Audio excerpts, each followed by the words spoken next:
Blog Talk Radio.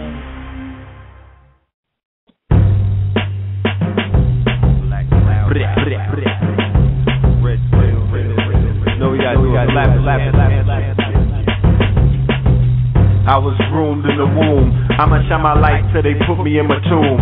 I'ma shine so bright they can see me from the moon.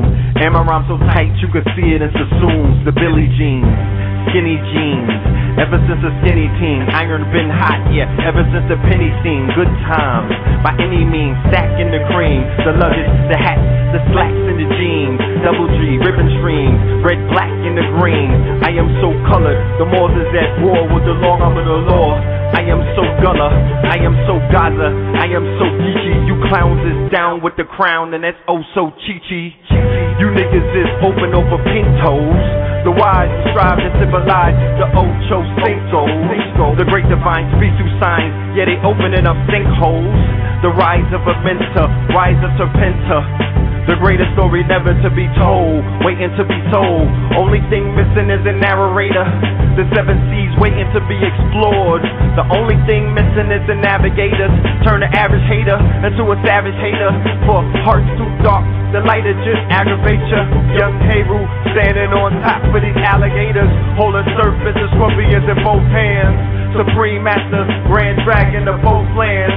The height of the light is threefold. I'm a sight to behold. I'm heating up around the globe, but I reserve my right to be cold. They call me King Stokes, nigga copy. Mere visions of the throne, they got plans for the gods. Minx the high priestess, real name Farah. Salam. First let me extend my salam so I get back to my murder game, killing them with charm. I'm a don in all aspects. Use the swag to triple up my assets. Got the formula, I've been had my mind right. Flash forward, I caught it in my hindsight. Not a time right, pass it to the masses. PowerPoint the classes, braille no glasses. Teach them how to pull milk out of corn. Hydroplating in the rain, I'll be weathering the storm. No droughts, every cactus has a spout. And currency just mean there's always money flowing about. And once you see past the mere riches, then you can go back up in the matrix and repair the glitches. It is what it be, we change what we can. And dollars can be started just from change from a can, or change from your man. Momentum is the key, a mill in your path, man, you heard it from the G. The King Don exposed you queens with wands. For non-profit it's an easy bond. In this life I delete your bond. Turn a hater cold with heat, we keep for harm. Money machine I was made to bake, and it's nothing sweet yet I make that cake that make you shake. Cause you know you fake, and I'm the light that is shining now, blinding your fate. Wow, you climbing much lower than great. Not even knowledge and wisdom can revive your state. Like a crossover, my one tools create the illusion that I'm crooked, but the path I walk is straight. Since my beginning of time, born to flow 30 moons ago, dirty and snow, no homo, we ready to blow and foes burn slow as our product position the place to grow. Surviving the urban danger, messiahs from urban mangers endangered. Last of a species, my race ain't up for debate. My fee be inclusive, a plate of food for thought. My casseroles is actual and factual. Many bars is magical. We all emerged out the bush, but we far from vaginal. Who would've thought we chuck the deuces, but we govern my bars. So animal instincts are just blink into a fucking ruthless guard. It's always in my cards. Just think of mortals in war mode. The thought alone just thinks like feces, or how fish think. Many niggas is soft at the crust like these Ornos. So just blink and arise from the dream that you can defeat me, or you can unseat me from my throne. We reign supreme on these microphones, and the twins roll my men's chrome. We finna fuck up the hood like they send all the lifers home. Reminiscent of how we went from infants to toting Ninas, or when niggas got their first taste of cocaine. We kicking in the door, waving 4-4, so lay down like my New Orleans niggas in the A-Town. Post Katrina.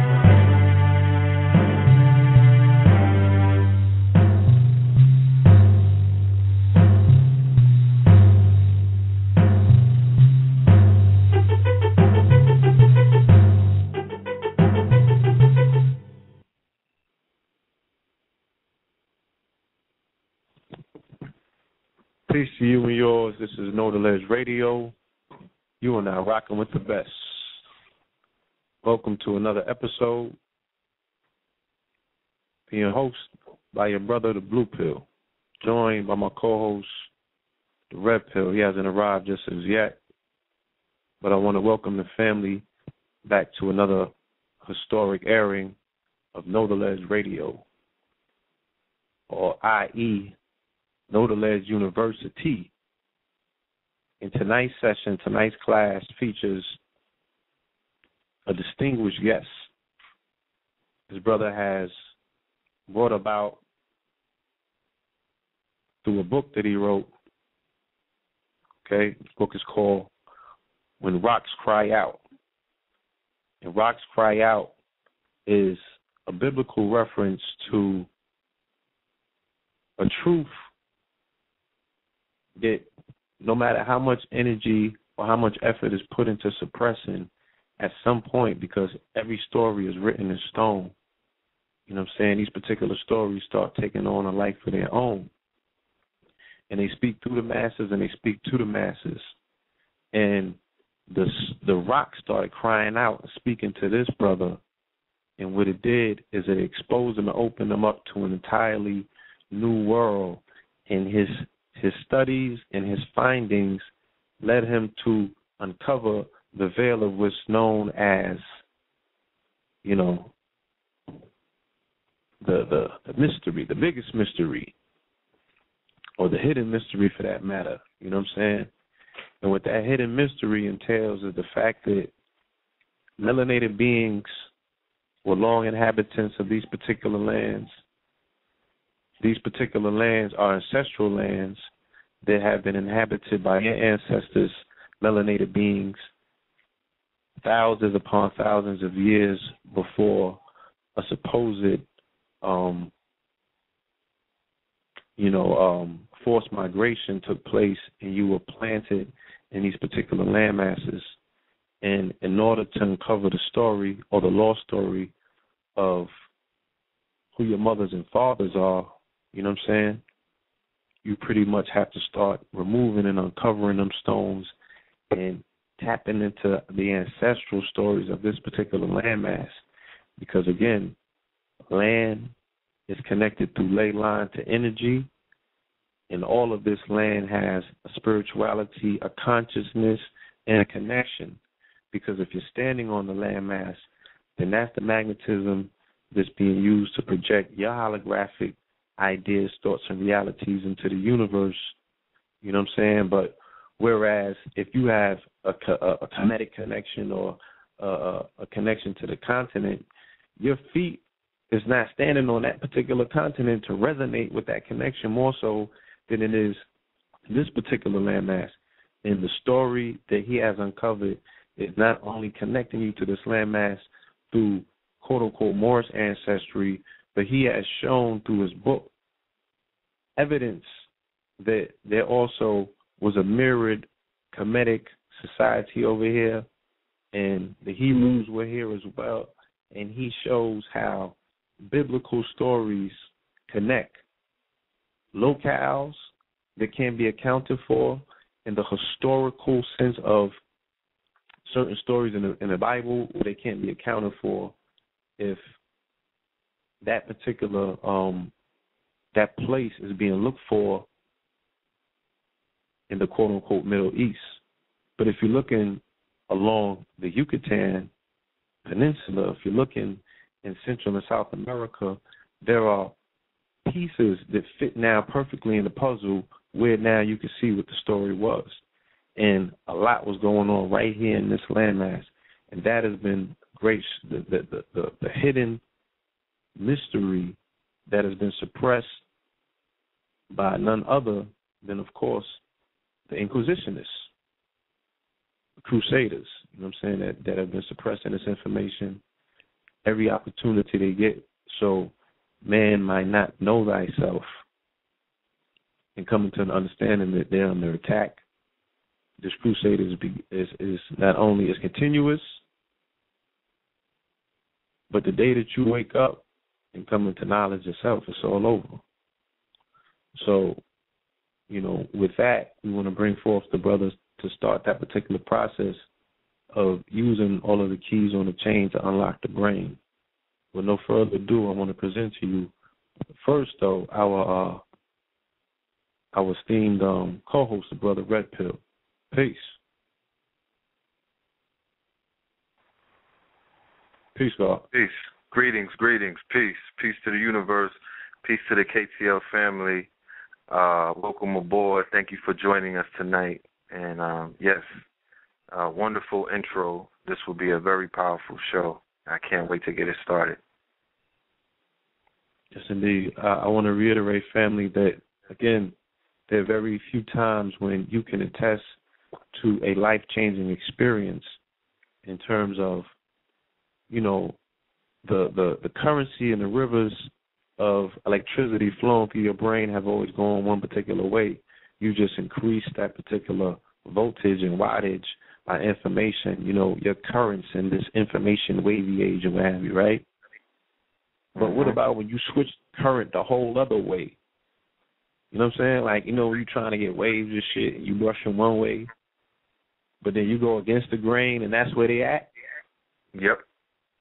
Well, this information, when I finished this book, When Rocks Cry Out, it totally reversed the whole flow of the current of where because the mind pretty much, you know, they would say you got to have an Eastern mind in this Western world. Yes. But if Kim is you that it's about the West, when is somebody going to say, all right, what about having the Western mind right where I'm at, instead of having my shit divided across continents? And if you can now identify with a Western, quote-unquote, theology for what it's worth, right?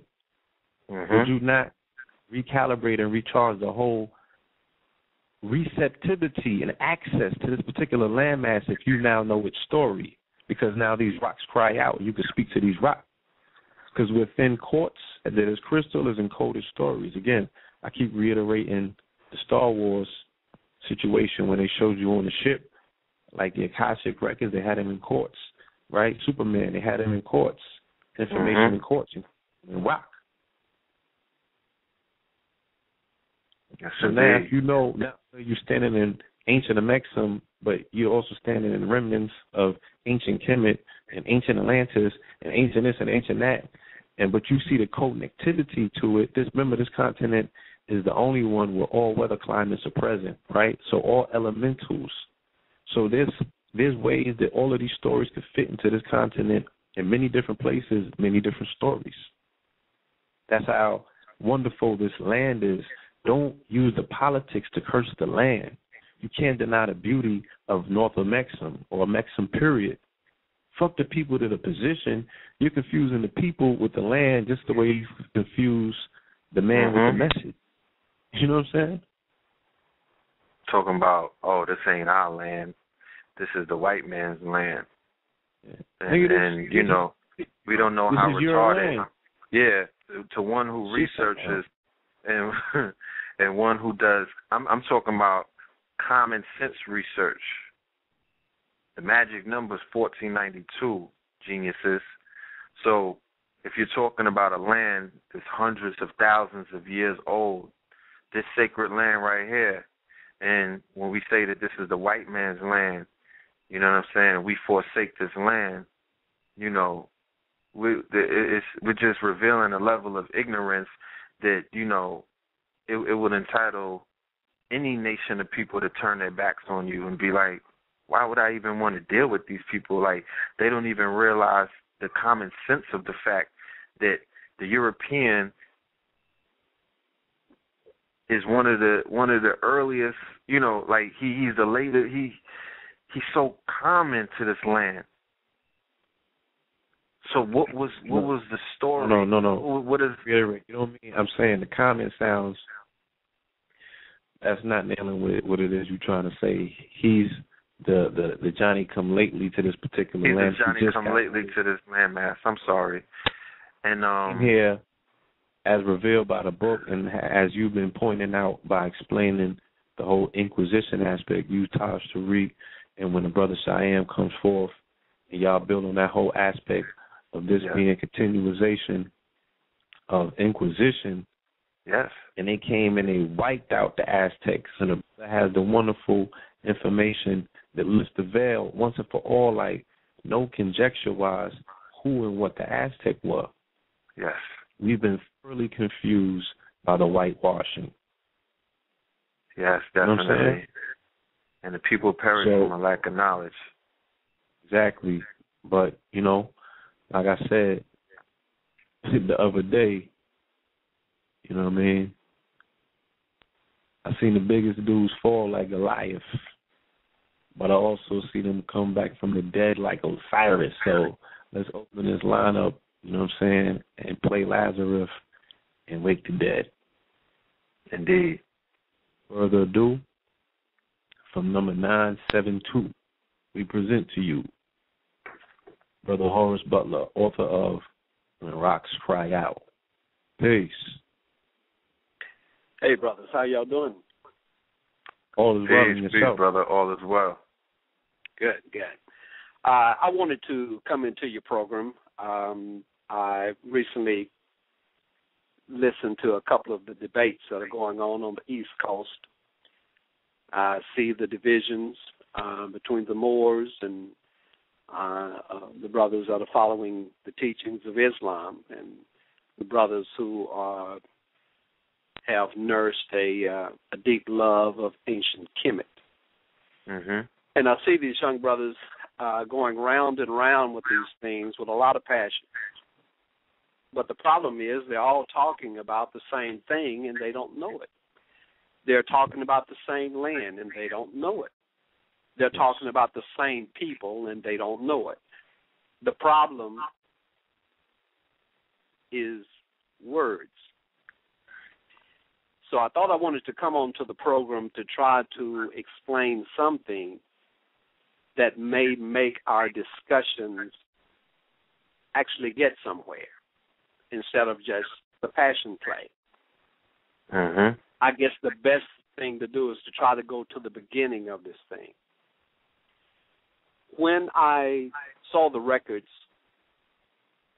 in 1996, started seeing the records that had been hidden. They were called the Forbidden Histories of this friar who had come in, Bernardino Sahagún. Bernardino Sahagún had come in after the Spaniards had come in and destroyed these African cities and populations, and then started attacking the non-Africans in the Americas that we call Indians.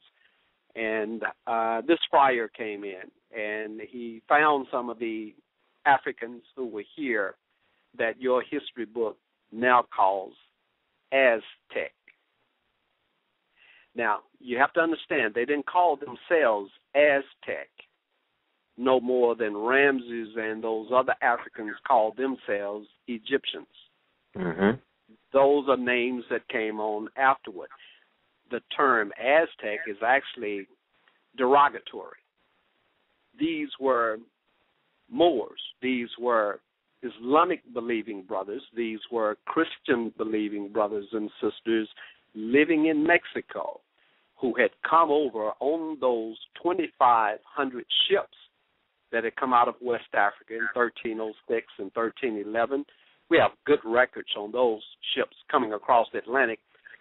The failure was that the black historians didn't follow them to try to find out if there were records on this side that showed what happened to them after they left Senegambia, that Dr. Ivan Van Sertima told us about, and Basil and others.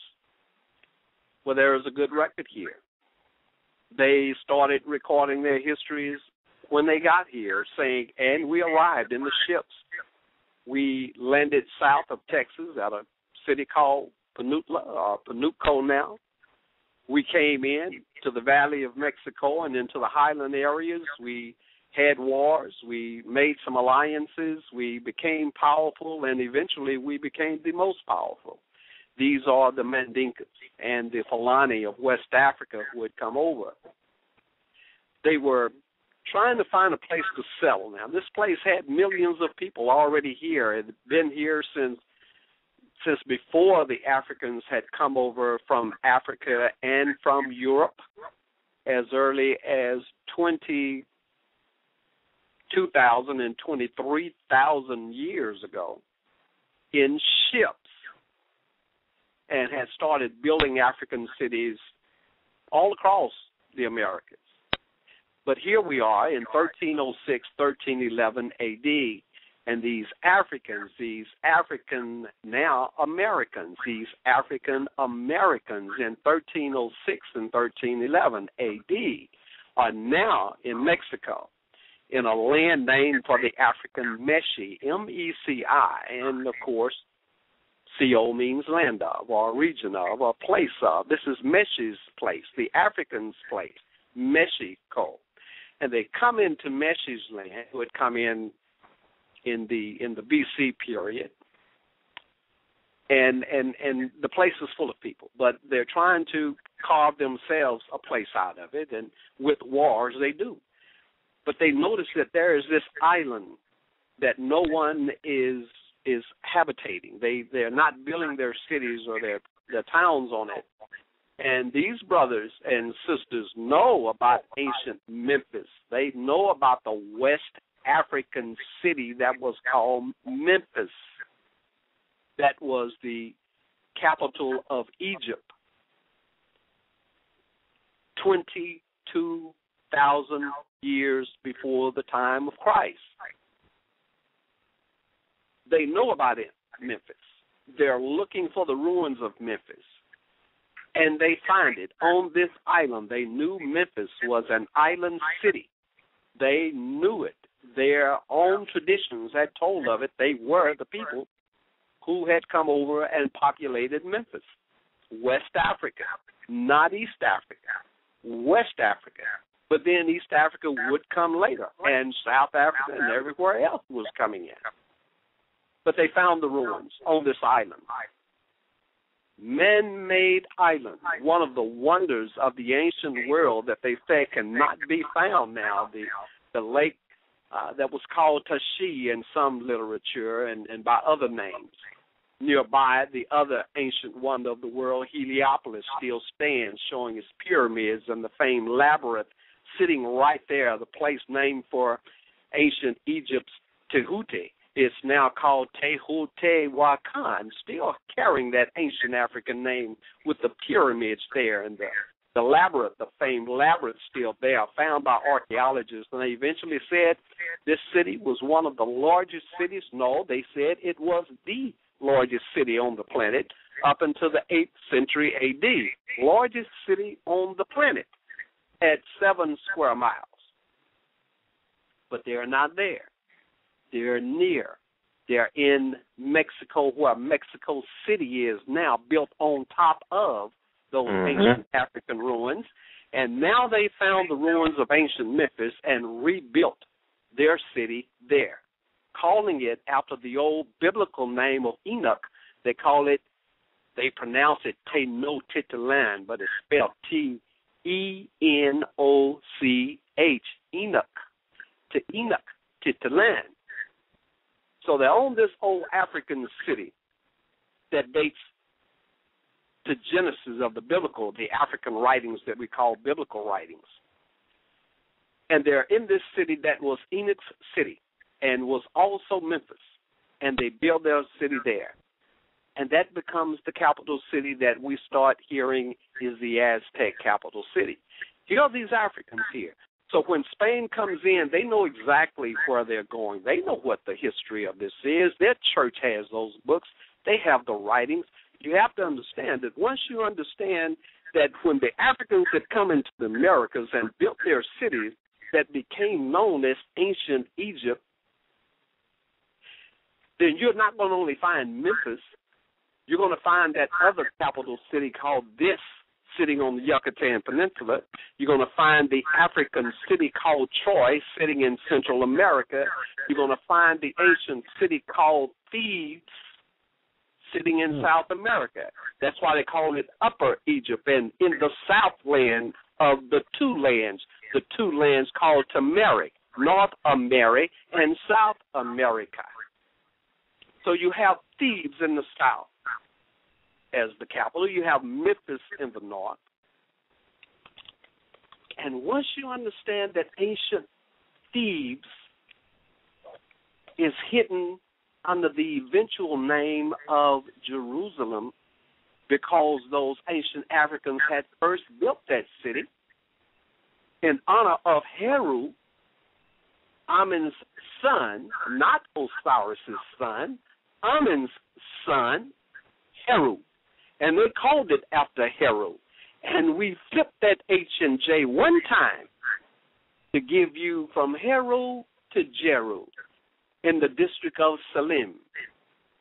No, you're in Jerusalem, just the way some of the ancient writings still show that name. Mm-hmm. So you have Jerusalem, Thebes, sitting in South America. And you have Memphis sitting where Mexico City is sitting now. Now, you have to understand now. Now, when you have your crusades, you are coming into the Americas. You already know Jerusalem is in South America because you've been here before. Egypt had been here. Europe had been here. Rome had been here. Persia had been here. Babylon had been here. Everybody knew about the Americas. When they came in with the Crusades, they went to capture the ancient African city of Jerusalem in South America. But every time they do it, now they had good success at first crusade because they caught the brothers squabbling like they're still squabbling among each other over the different sects and different beliefs. And when they catch you divided like that, they just whoop all of you. So they came in and they were able to capture this ancient African great city sitting in South America called Jerusalem because they caught the brothers squabbling. Now, when they tried it again after they had been run out of the Americas, they came in again, and now they're trying to do it, and they find out the brothers have a strategy. Now they're working together. When they tried to besiege that fortress city of Jerusalem in South America in that high mountain, now the brothers from Mexico comes up behind them, these armies, and sandwiches them in, and now they get defeated, and they keep trying that, and they keep saying, you know what, we finally run out of luck on capturing Jerusalem. It wasn't that you're running out of luck. The brothers had started working together, and now there's a strategy.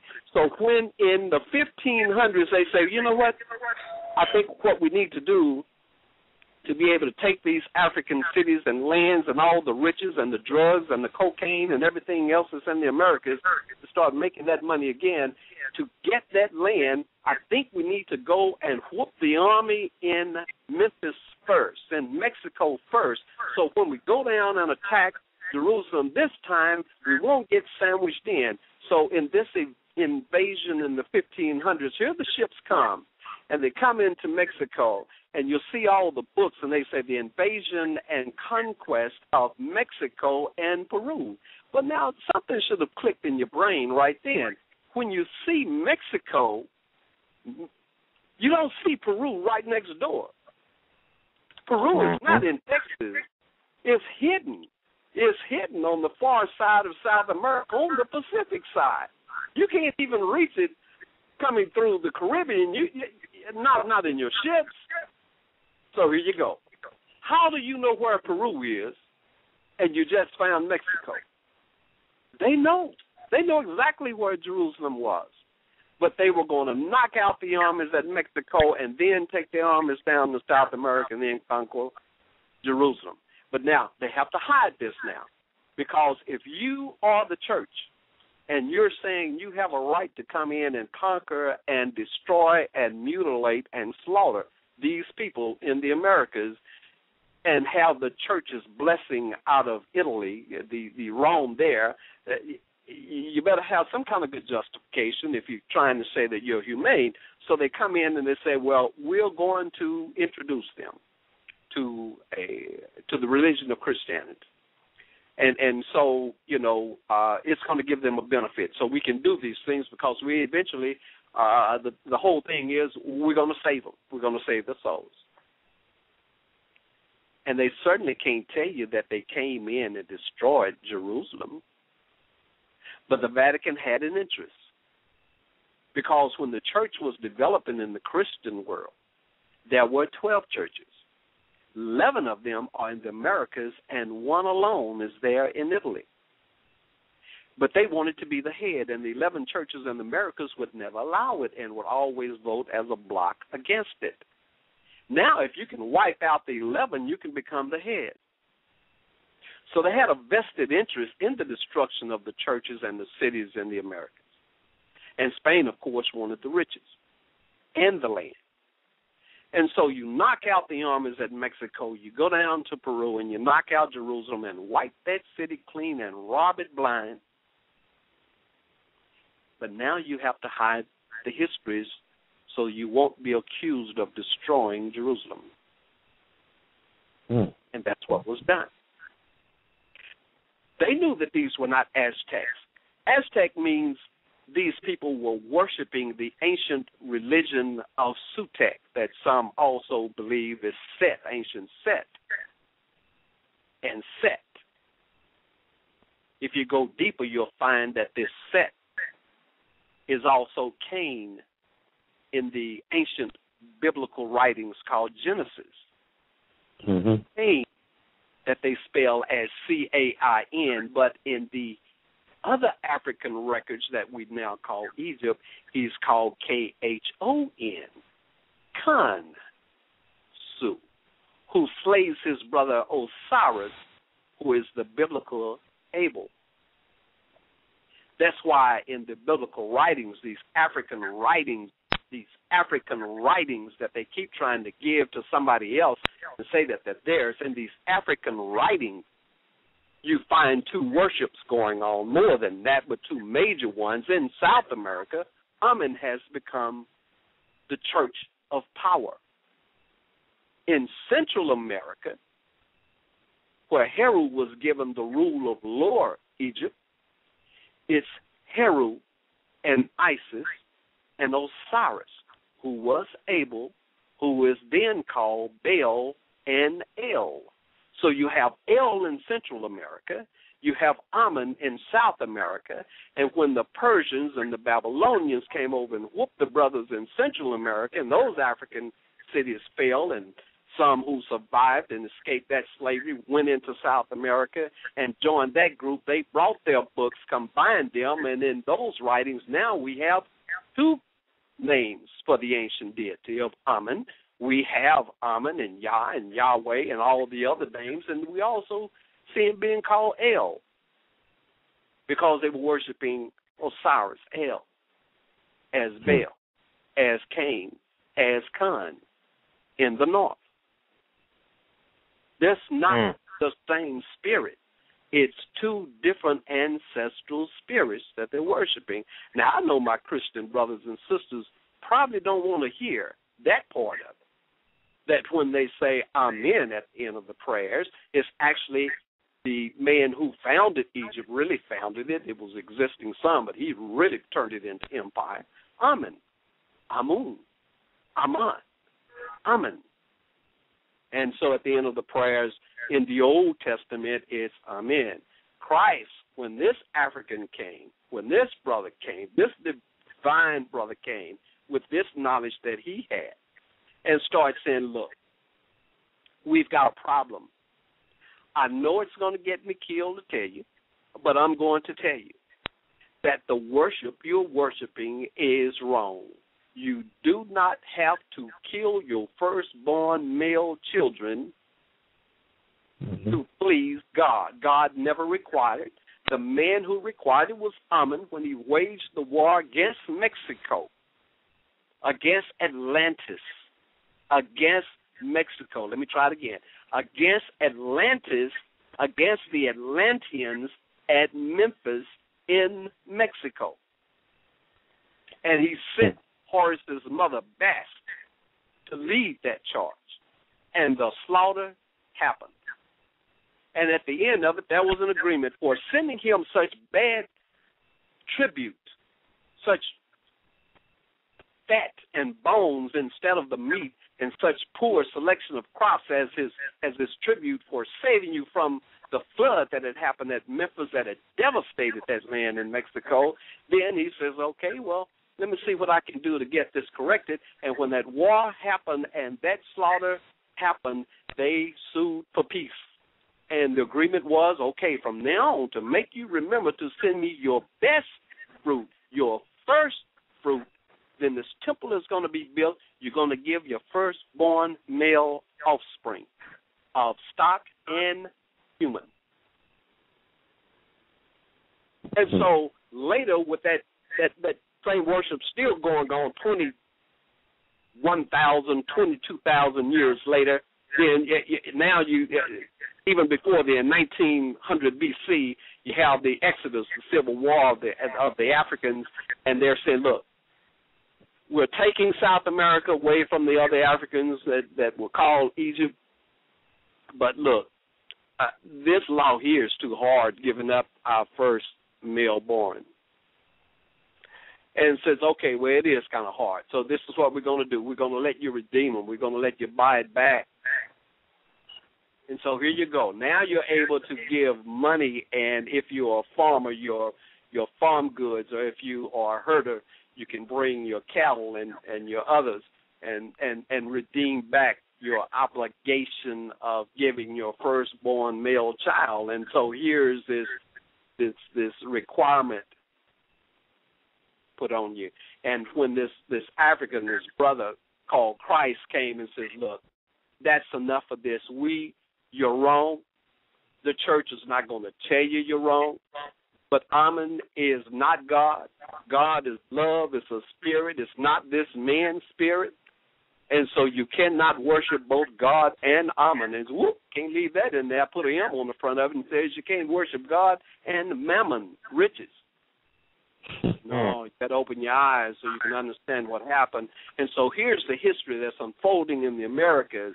And then when these invasions happen in the 1500s A.D. and these ships come in and they whoop these African cities on the place that had been ancient Memphis, that had been Enoch's African city. All Genesis is African.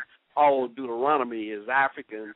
All Old Testament is African. These are African histories. It wasn't that Moses' wife was black. Moses is black. All of them are black, and you're sitting there trying to find who in the Old Testament is black. No, the problem now is who in the Old Testament was not. That's where we are. And some resist it, and that's okay. They'll catch up eventually. But Amun is at the beginning. And Amun names the land. He's loving it. It's a beautiful land. He's sitting there with his throne. He's left Yucatan. He's whooped his father. He's now the king. He puts his throne away from the Yucatan into South America at the top of that mountain, that holy mountain where Jerusalem is eventually built. And he is even higher than that, up into the mountain peak north of that David eventually buys that land when he finds out that's where Amun had his throne, and said, let's build a temple right here where Amun was, because we are worshiping Amun after all. And so they built that temple where Amun had his throne. So your Ark of the Covenant, which is actually a boat, which is actually an ark, just like the Ark of Noah, it is still an ark when it becomes the Ark of the Covenant. It is a ship. And when you look at ancient Egypt, and you look on the walls, you see them carrying this ship. It has a little house, a little box on it, where Amun likeness sits on the judgment seat. And the two cherubs, Isis and her sister Nephthys, their wings protect over the covering. There's your Ark of the Covenant that people say they cannot find. It's sitting and staring you right in your eyes. And when David bought that piece of land, he knew exactly what he was buying. He knew exactly where that temple was going to be built, and Solomon built it there. And they thought the temple was built in the city of Jerusalem. No, the African city of Jerusalem, sitting in that mountain, sits upriver from where Amun's throne had been. That's why when you read in the African literature that we call the biblical narratives, it says that when Solomon built this city for Pharaoh's daughter and for his own palace and for the temple and the little temple for the ark, that they gathered all the leaders together and then took the ark up out of the city of David. Up and out of the city of David, because it was going almost 50 miles downriver to the place where Armand Stone had been. These are things that we've not been told. I wanted to get what rocks cry out to you, so we could begin the discussions and begin seeing where we went wrong, begin seeing the things that were hidden, throw those covers off. And I'm sorry, the black historians with their egos about Egypt being on the Nile, now they're stuck on the Nile, now they're scared to get on the Atlantic and come across to the Americas and find the rest of the Egypt. I'm sorry, eventually you'll get there, but we're there. And with the youth coming up, I want you to know that it's there. So you can now go forward. You won't get stuck in neutral.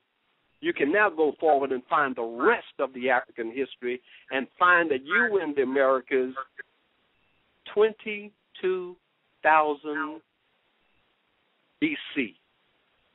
and building cities and having nation building and doing everything in the Americas from then up until now.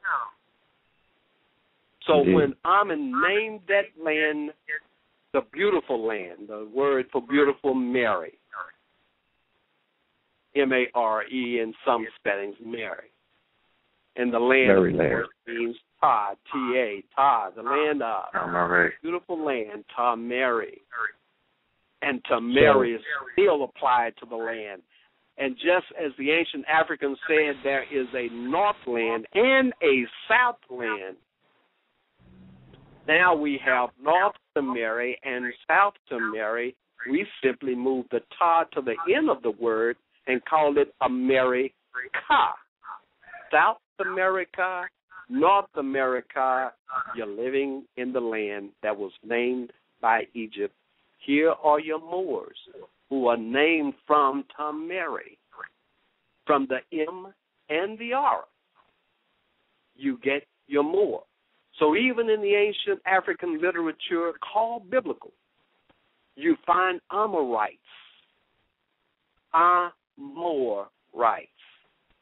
who lived on the north side of the Amazon River and went all the way up through Venezuela, what is now called Colombia, Guyana, all of that.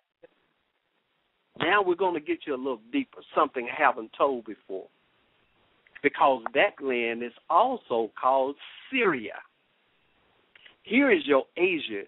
So when you hear brothers talking about, that's an Asiatic term. You're not African. Dude, Asia was Africa. They're all in the same place. These are Africans. You don't know that the Phoenicians are Africans. You don't know that their city Tyre is sitting right there off of Venezuela on that island that's connected by a man-made causeway, because you did not read that Alexander the Great built that causeway out to capture Tyre. You don't know that that national forest is there that's hiding the ruins, still have Tyre's name in it. You have not deciphered that Venezuela is Phoenicia. Wow. Phoenicia. The way you find your ancient landscapes and geography is to find the cities. If you want to know where Phoenicia was, find the major cities of Phoenicia. Want to know where major Asia was? Find the major cities that were given for Asia in ancient times. Once you find Miletus there, once you find Antioch there, once you find Tyre sitting there, once you find Tyre's old name Korah sitting on the mainland where Tyre was at first, once you go around and find Akit, that's now Caracas, and you see these other places and see Guyana, which they changed the name of, was Sayana or Sinai. Once you find the places, then you know where the ancient writings are talking about. And now you're ready to discuss and have a lively and fruitful discussion. Don't get tied up in terms, because you don't know your terms until you go back and find your geography. On that note, I want to ask. No, I don't want you to rest on that. I want to actually open up and start the discussion because you made a beautiful case. Now I want to bring on our more scholars that have wonderful insight on the narrative that you're dropping and can support it with additional information. As I would like to add that when you talk of Maryland, you're also speaking about Maryland. And at the south of Maryland is where they have the District of Columbia at, where you said your research ended. And I explained to you that even when I went on the Egypt on the Potomac tour with Anthony Browder, and he laid out how they mimicked the entire, layout of D.C., of course, charted by Benjamin Banneker Bay. It's a direct connection, and based on what you're presenting on this particular night and what you already have presented in the book, you make those connections, you know what I'm saying, where the land can be walked over from one end to the other extreme. So I want to open these lines up right now and bring on our esteemed special guest, Brother Taj Tariq Bey. It's and Brother Hakeem. Peace. Islam. Peace, brother. Peace, Hakeem. Peace, Taj. Islam. Peace. Islam. Peace, brother. Peace.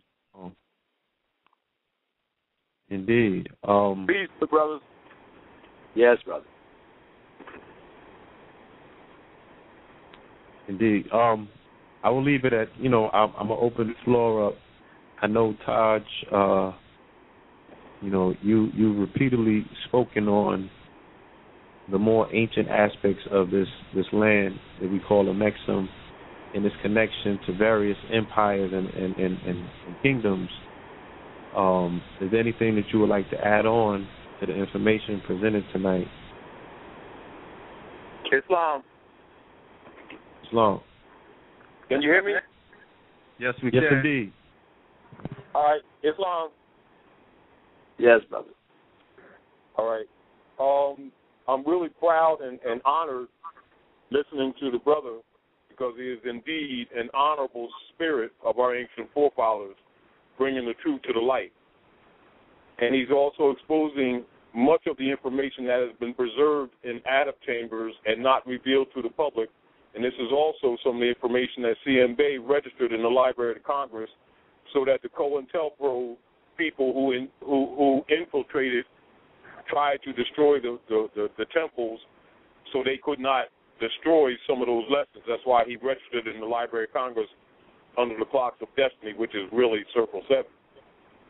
Now, and this is also why you see some of those who know the truth will try to dismiss him or put him down or try to act like he was doing something different from Noble Drali in order to hide the fact that he was revealing the adolescents. The other is that this is just like the brother says, this is why the largest base for the largest world is where? In Mexico City. And the Europeans dismantled it. That's another one of their Masonic secrets. And this is also why George Washington's Grand Masonic Museum is located in Washington, D.C., but actually right off the outskirts, and they name it after Alexander the Great, which is Alexandria, Virginia, where Chief Justice Ben Bays says is in a glass case, which we've shown to people many times, and which I'm sure the brother knows, and why the layout of Washington, D.C. is laid out astronomically and in accord with cosmology, with all the signs and symbols, hex alpha, etc., every sign of the constellations in this particular solar system, which is represented by the glyphs of the signs of the zodiac, etc., which is the Moorish law, etc., etc., and so on and so forth. And again, like the brother says, this is why all prayers are ended with Amen. And most of the people don't know, just like the brother said, it's Amen Ra. And it's beautiful, and I'm just so appreciative of you having the brother on, and I'm so appreciative of the brother being so honorable to our people and producing such great and grand literature in order to free the generations to come. And can't wait to hear more from him. Thank you, brother. Indeed. Peace, yes. This is Brother Hakeem. Could y'all hear me? Islam. Yes, sir. Islam. Indeed. Yes, Brother Horace Butler, it's been a long time. I've been looking to meet with you for a long time. I had your book for a while. And, I just want to, say it's a good thing that brothers and sisters are coming up to speed now with a lot of this information. One of the things I wanted to ask you was, do you have like an atlas of maps? Because a lot of what you presenting will be very good if people had a visual of it and they could actually see it. Because many of our people, as you know, is not very good in terms of geography and chronology. And I was gonna say, if not, I would love to, possibly even, work with you on something like that as a project to put together some type of atlas of various maps, laid out chronologically so people could see what you're saying in terms of the movements of the people, the different things that were taking place, and so on and so forth. Because now's the time for all this to come unveiled now, and we just need to document it visually for our people so they can really see this. Right. That's been the one large deficiency that has been called to mind, that I should have made that map. After the 12 years of looking through the ancient literature to find where the cities were, I had to, and I knew where the places were, but I wanted to be more exact. I wanted to get as exact as I could, so that when a brother said, here is Asia, I didn't want it to cut off before it hit Panama if it actually went into Panama. I wanted to know exactly. I wanted to find as much as I could, and I wanted to find the ancient map. Now, the problem is that many of the ancient maps, because this information was so valuable, they would code the maps. They would have the lands there, but they would cut it and then reattach it. And when you look at it on the map, you say, well, wait, I don't see any land on the planet that looks like this. But you have to understand that straight line there on that map is the section where you take it off, and here is Upper Egypt, and you put it where it needs to be, and then that leaves you with Lower Egypt there. It's like that. They had the maps coded. Even the ancient Roman map, called now the Putinger map, it would show you where the cities were. It would show you where the regions were. But if you didn't know how to put that map together, you wouldn't know where these cities actually were in the Americas, because it was valuable. But you're right. So I am working with a graphic designer to put the American landscape together, and parts of West Africa that you have to understand. West Africa is so close to South America that it made it very easy for them to have commerce back and forth. Definitely. It used to be that I would run into brothers and sisters who would laugh at the assertion that Africans were in the Americas as early as 20,000 and 22,000 B.C., and they said it immediately. They would say, well, that must have happened when the land was all joined together as one land, Pangea. And I just have to shake my head at the ignorance of it. They didn't question how Columbus would get on the ship and come to the Americas. They never questioned. Never. The Vikings, nobody. Everybody could, as long as you were not black, you could be in a ship, and nobody would question you being in a ship. But as soon as you put a black in a ship, as soon as you put an African in a ship, then there was a problem. Well, how did it get there? And I would hear young brothers, putting their arguments up, and they were saying, well, Egypt came over in reed boats like it was proven. No, the heck no, they didn't.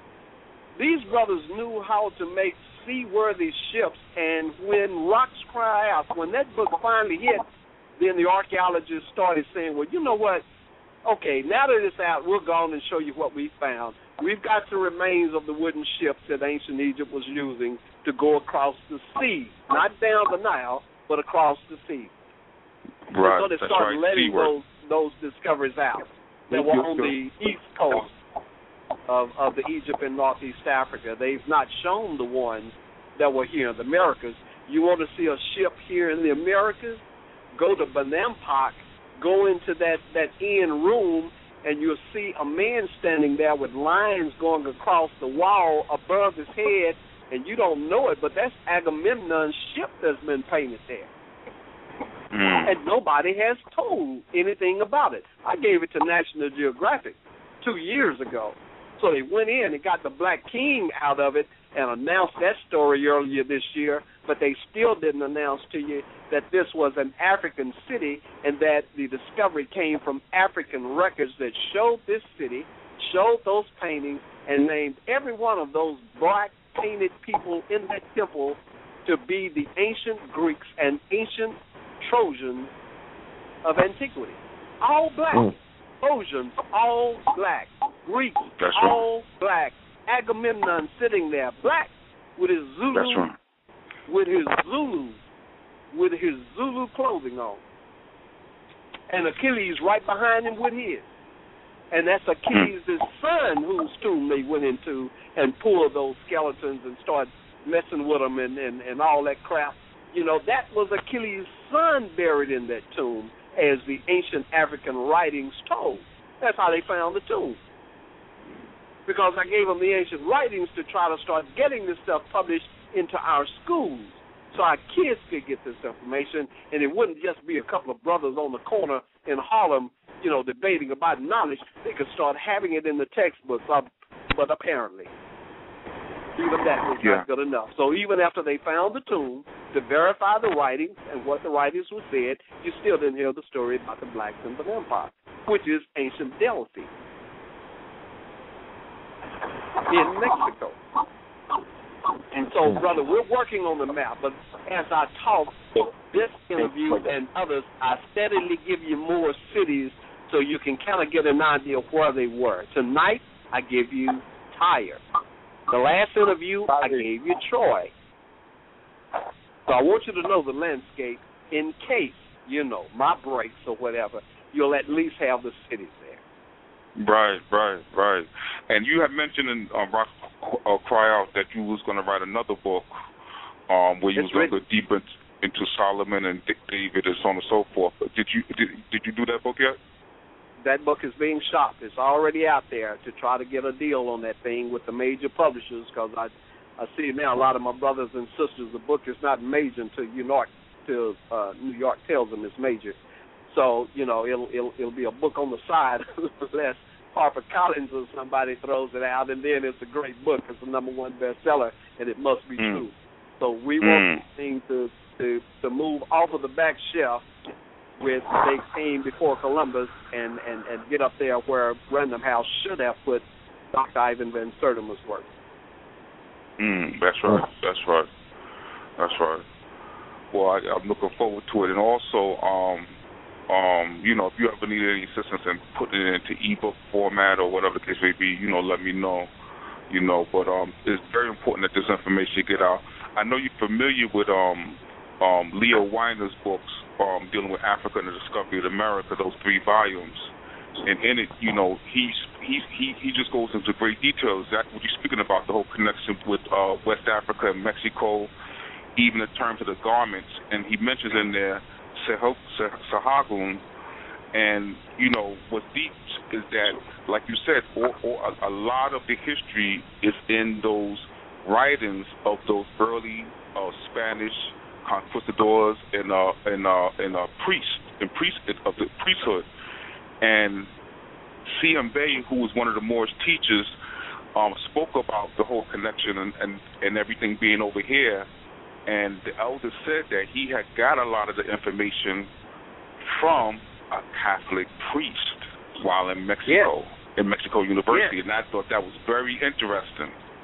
Absolutely. Now, here in New York, there's a Jesuit library. I don't want to say the name of it because I want to get that information out of there before they hide it.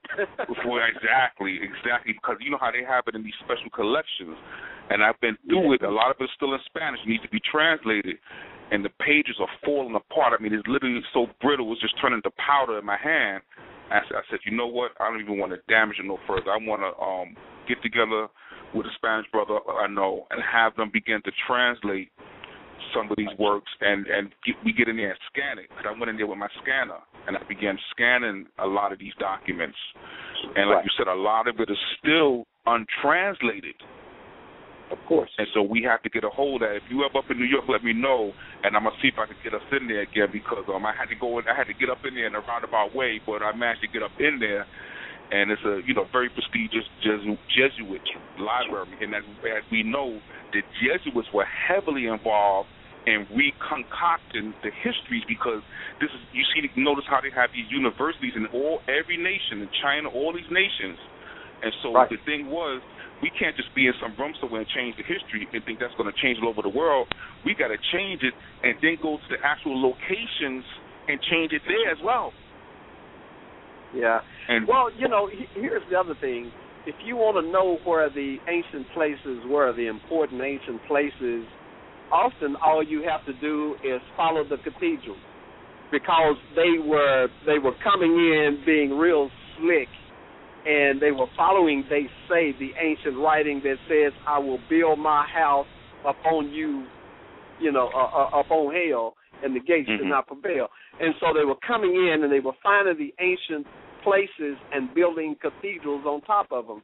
So you'll have the black church, the Church of the Black Christ and Esquipulas, that's showing you the major place in Central America where Israel was. Israel was actually the worship of Isis, Ra, and El. That we already talked about who El was. They had the Trinity. That's why you keep seeing those three pyramids all through Central America among the Mayas and others. It's the three pyramids. Those are the three deities. It's that Trinity there. And so you have Central America going down to South America. That was the African nation called Israel. See? And so this church was the capital of Israel. It's showing you where that capital was in the northern area there. And the southern capital, they went and built the black church, the Church of the Black Christ at Cusco, to show you where Jerusalem was. And then where Christ, the African called Christ, had major things happening in his life, they built cathedrals across South America on those places too. Follow the cathedrals, and you will often find the ancient places beneath. And a lot of those cathedrals also, from what I heard, a lot of those cathedrals are actually masjids and temples that all they did was come and change the actual facade on it. The facade, throw a cross up on it. Yeah. We thinking this, so-and-so mosque or so-and-so cathedral or so-and-so nunnery or whatever the case may be.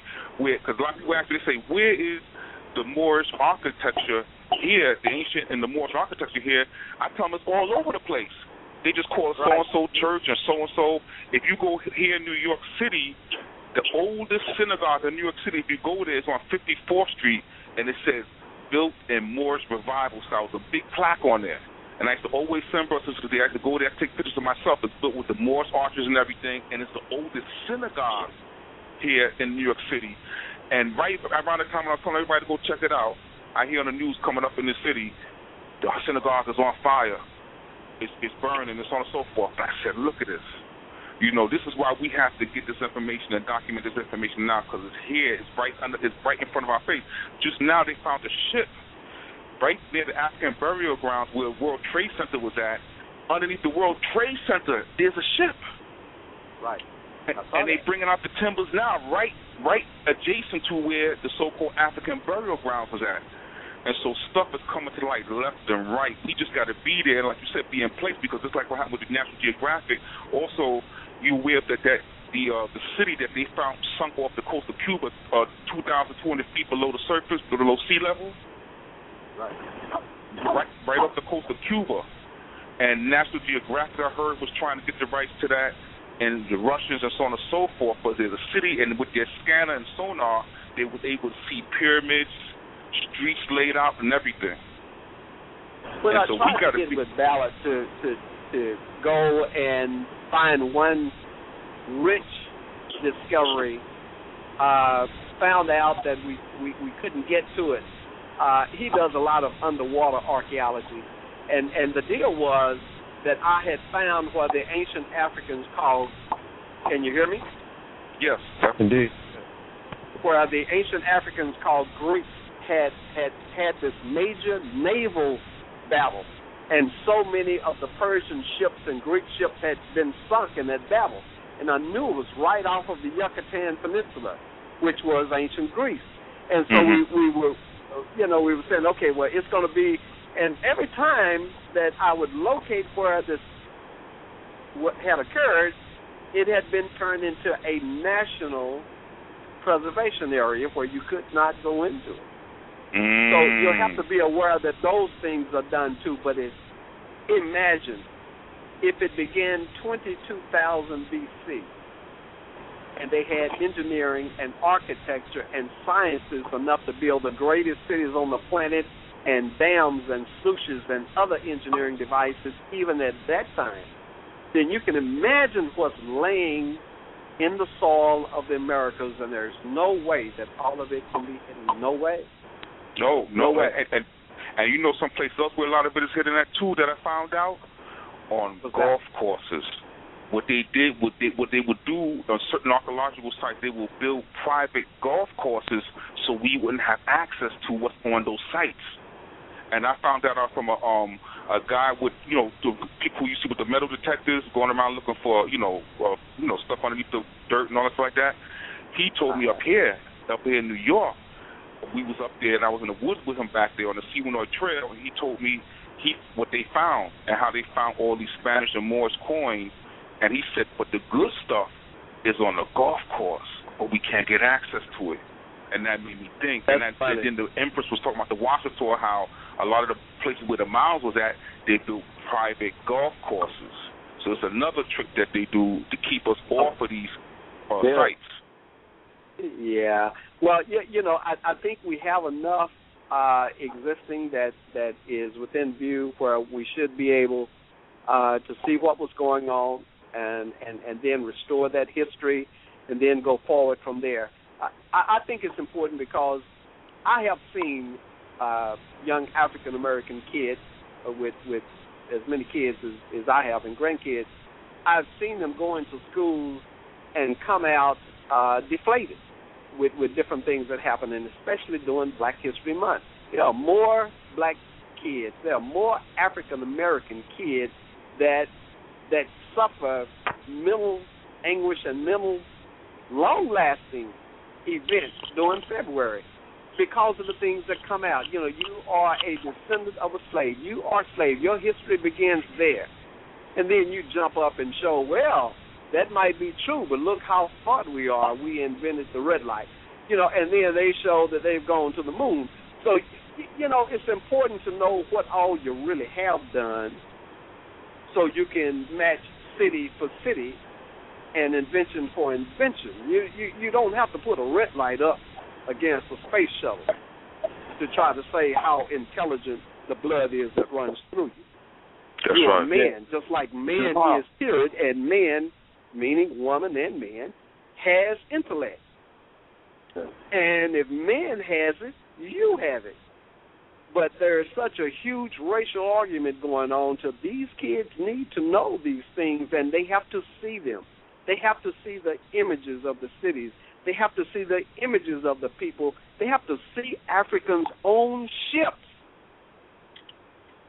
before it gets in. National Geographic knows that lesson. That's why they came up with the white face of King Tut and then put it on the magazines and then start sending a version of that magazine into the kids across the United States, into the schools.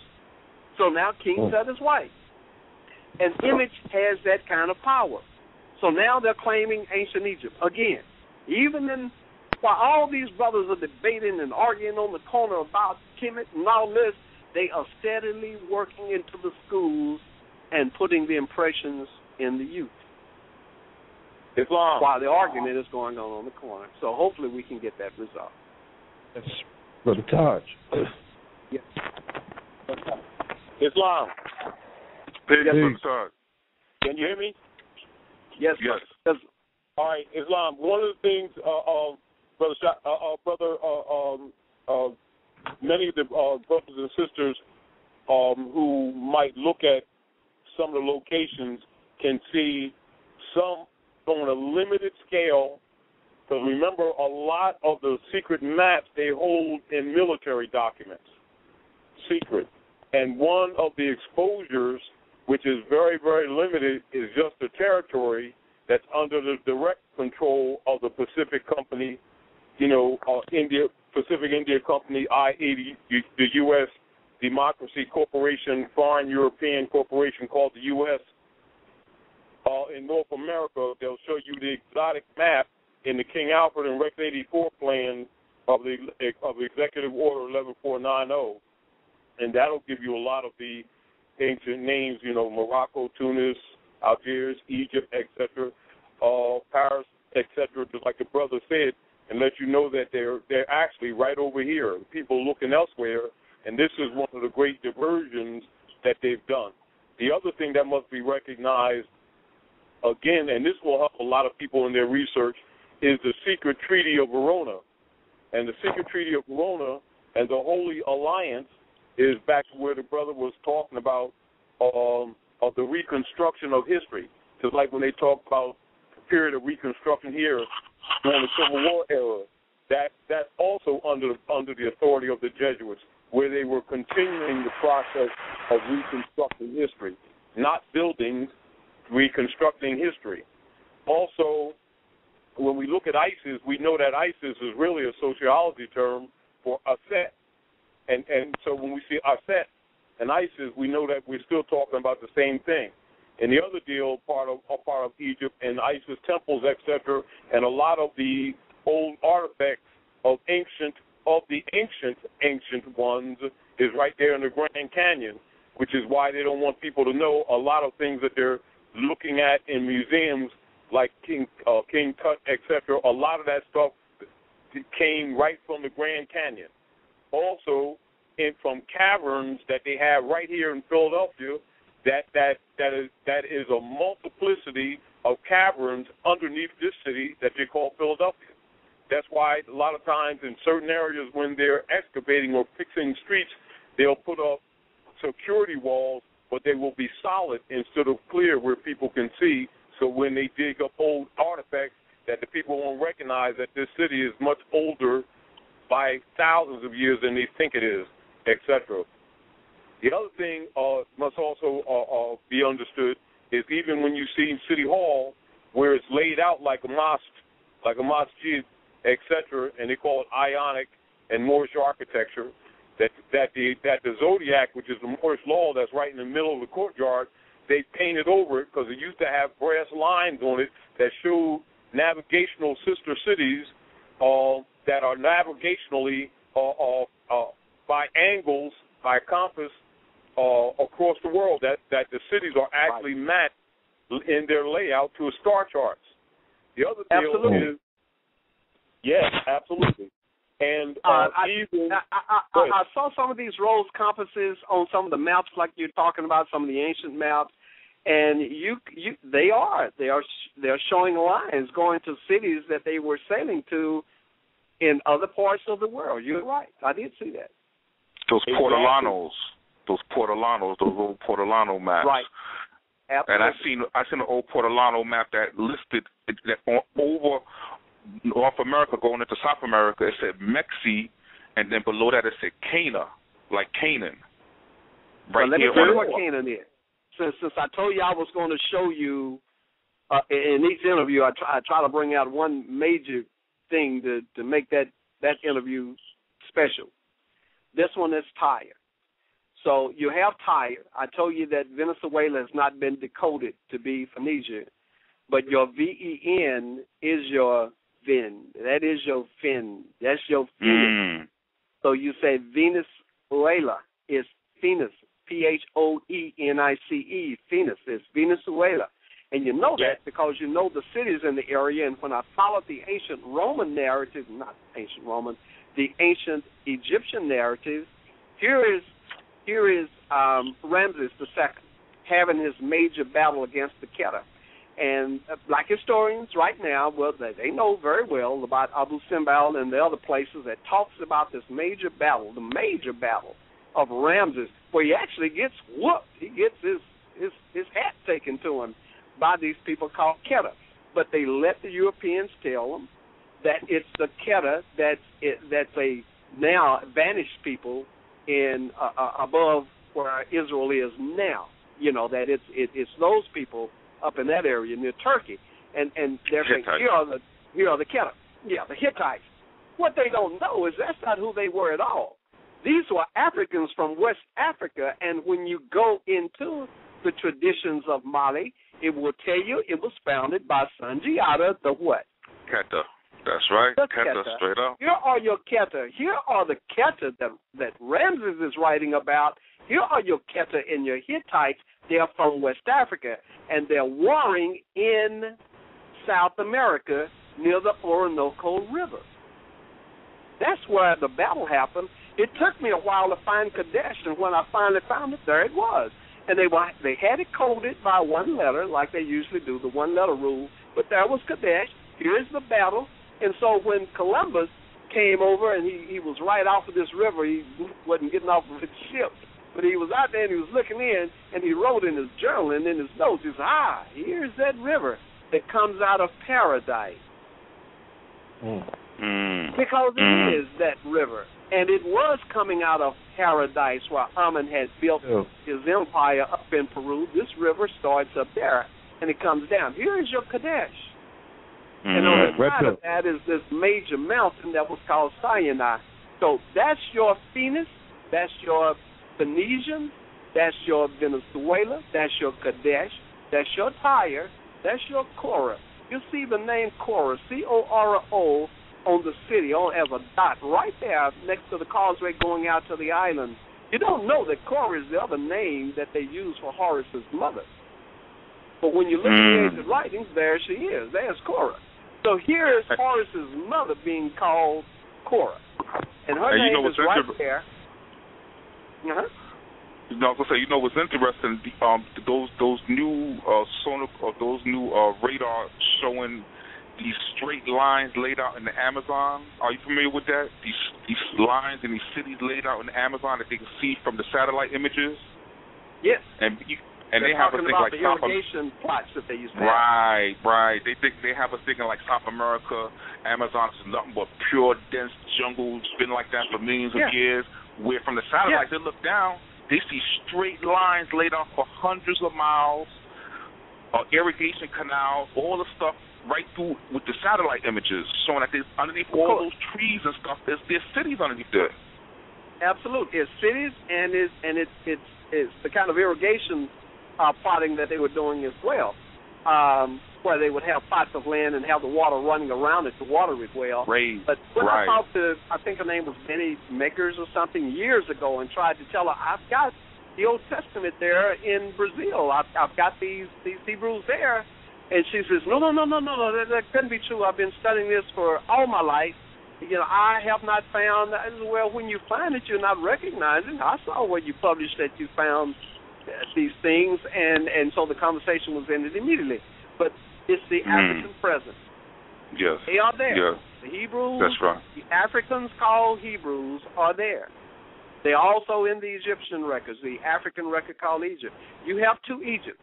When they lost that civil war in the Americas, when the African called Moses killed the Pharaoh, his own grandfather, step-grandfather, when he killed the Pharaoh and had to flee from Thebes in South America and went to the Yucatan, eventually he led the revolt of the Africans, the Civil War, down through Central America and into South America and then into West Africa, then came back in under Joshua, those Africans did, and started taking Egypt's cities in the Americas.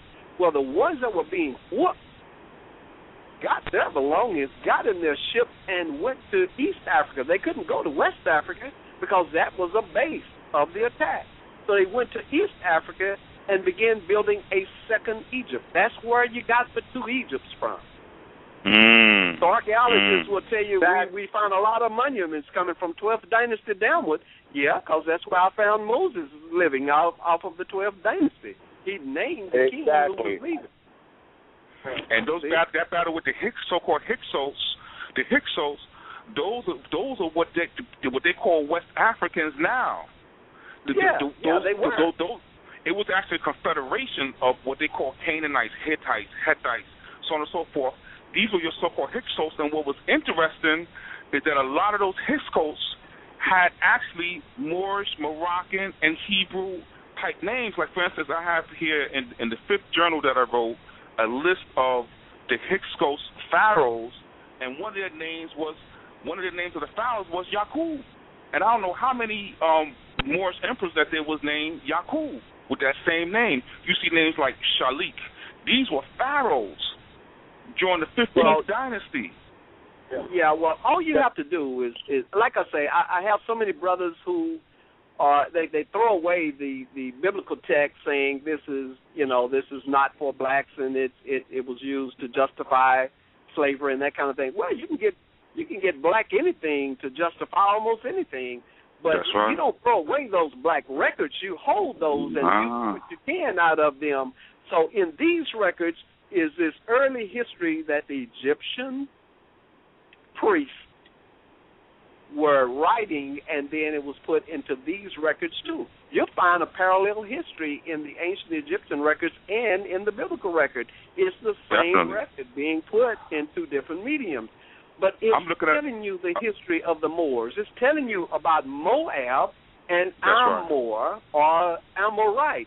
So in Brazil, going from Amazon southward, you have Moab, the Moors, coming out of West Africa, as they said, and you have Amor, the Africans who were north of the Amazon River, but they're both saying that they came out of West Africa, where you have the king called Og, and you still have all over West Africa, Agba-Moshe and the Og and the Igbo and everybody else. They're telling you what these ancient writings are talking about.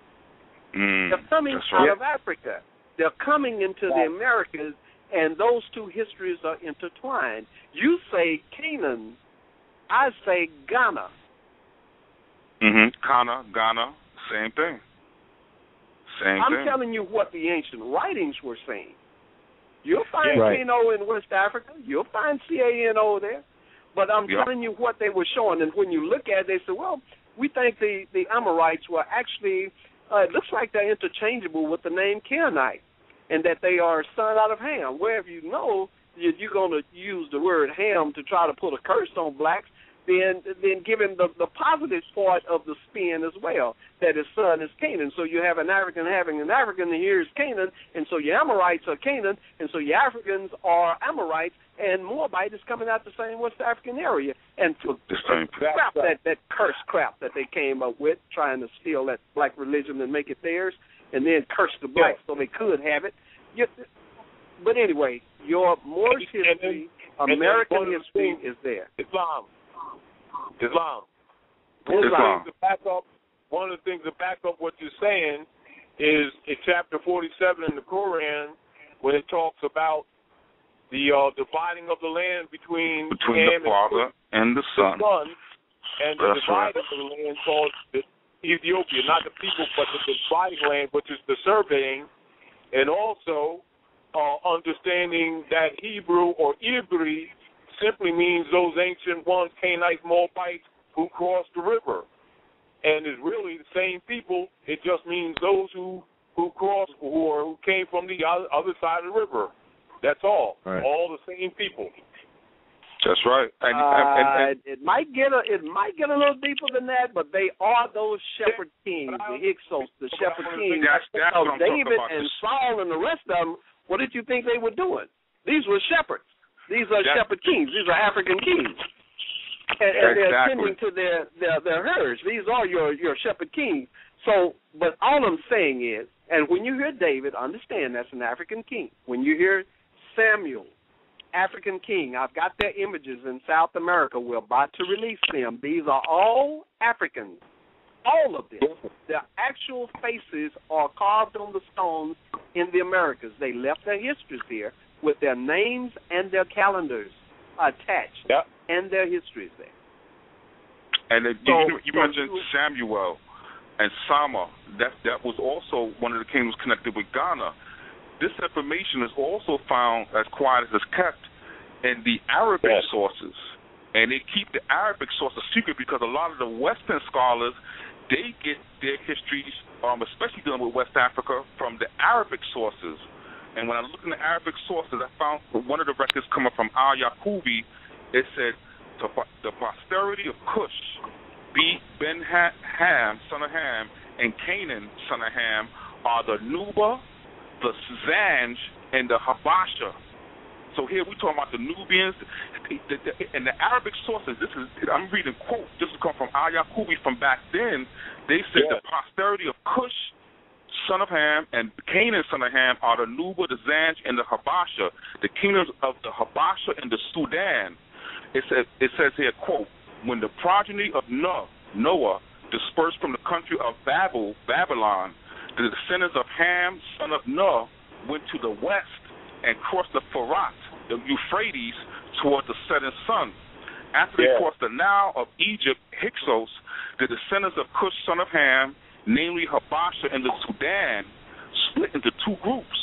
One of these groups proceeded to the south between the east and the west. These were the Nuba, Buja, Habasha, and Zanj. The other group went to the west. These were the Zagawa, the Kwaku, the Mariam, the Miranda, the Korkor, and Ghana. And this is from the Arabic sources. And then it says the Sudan, who went to the west, traversed several countries and created several kingdoms. The first of their kingdoms is called that of Zagawa, who live in a place called Kanem. Then there is the kingdom of Korkor, which is the greatest of the realms of the Sudan at that time, the most important and powerful. All of the kingdoms obey its king. Al-Korkor is the name of the town. Besides, there is a number of kingdoms which the rulers pay allegiance to him and acknowledge his sovereignty, although they are kings in their own lands. Among them is the kingdom of the Almira, which is an extensive realm. Its king has a town called Al-Hiya. Also the kingdom of Merduk, the kingdom of Zania, the kingdom of Rura, and the kingdom of Bakwat. All these are assigned to the kingdom of the Korkor, and then there is the kingdom of Ghana, whose king is very powerful. In his country are the gold mines, and under his authority are a number of kings. Among them are the kingdom of Am and the kingdom of Sama, S-A-M-A, Sama-Il. Gold is found in the whole of the country, and this is taken from a book called The Corpus of Early African Arabic Sources for West African History. So we've got to get it all. Yeah, we have to. It's there. We've got we just got to dig it up. And let me give one clue. In so many instances, I was able to find the cities by ignoring the vowels and paying strict attention to the consonants. Because they would change the vowels, or, not knowing to put in the wrong vowel. It's not like everything that's different from antiquity was done on purpose. Some of it was done in ignorance. But pay attention to the consonant, and you will find amazing things. Now, I don't know many of those cities that you named, and that would take a relearning on my part, like it would take some to relearn what I found, but here's what I do know. I know that the sources I did use, like the ancient Egyptian sources, the ancient Greek sources, the sources that are in the Americas, the carvings on the stones in the Americas, and the ancient African histories called biblical, will tell you that the Greeks,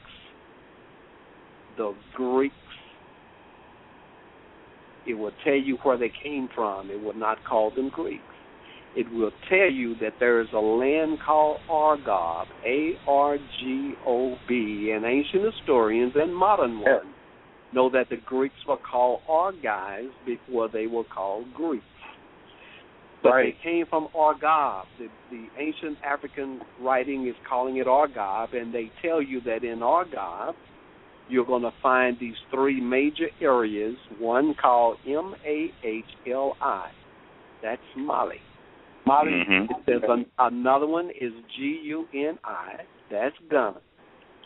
And it says the other one is an area named for Manasseh's boy, Jer. That's Niger and Nigeria. So you have West Africa there with their names like we have them right now in these ancient African texts, in the ancient biblical writings, telling you where they came from, telling you who they are. And when they came in to battle at Troy, this ancient African city that had been an ancient Egyptian city, now called Troy after that man, a lot of them stayed. Others came. Others found out about the Americas for the first time because of those more than 10 years of war. And now here's these huge migrations into the Americas again. And these who are settling on top of the old Egyptian cities are now eventually called Greeks, on their old pottery called blackware. They will show you every time. They will paint themselves every time with black paint. Here's your blackware. Here are your Greeks. They're coming out of West Africa, but we don't know that. So we're confused with terms, but it's sitting, a lot of it, right in front of our eyes, like that biblical record. We can't throw these records away.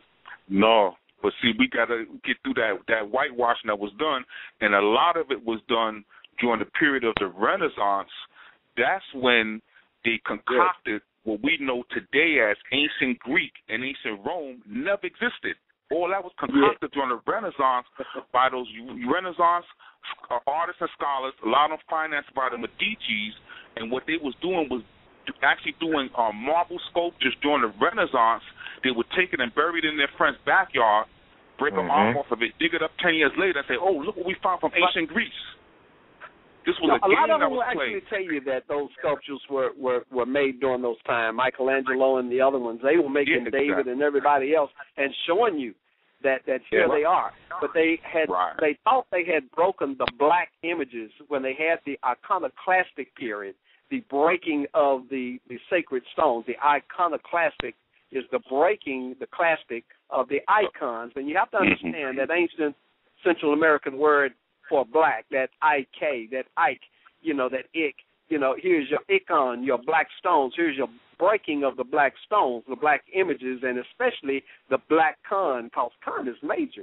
Khan is not only king, he is ancient Heracles of the Greeks.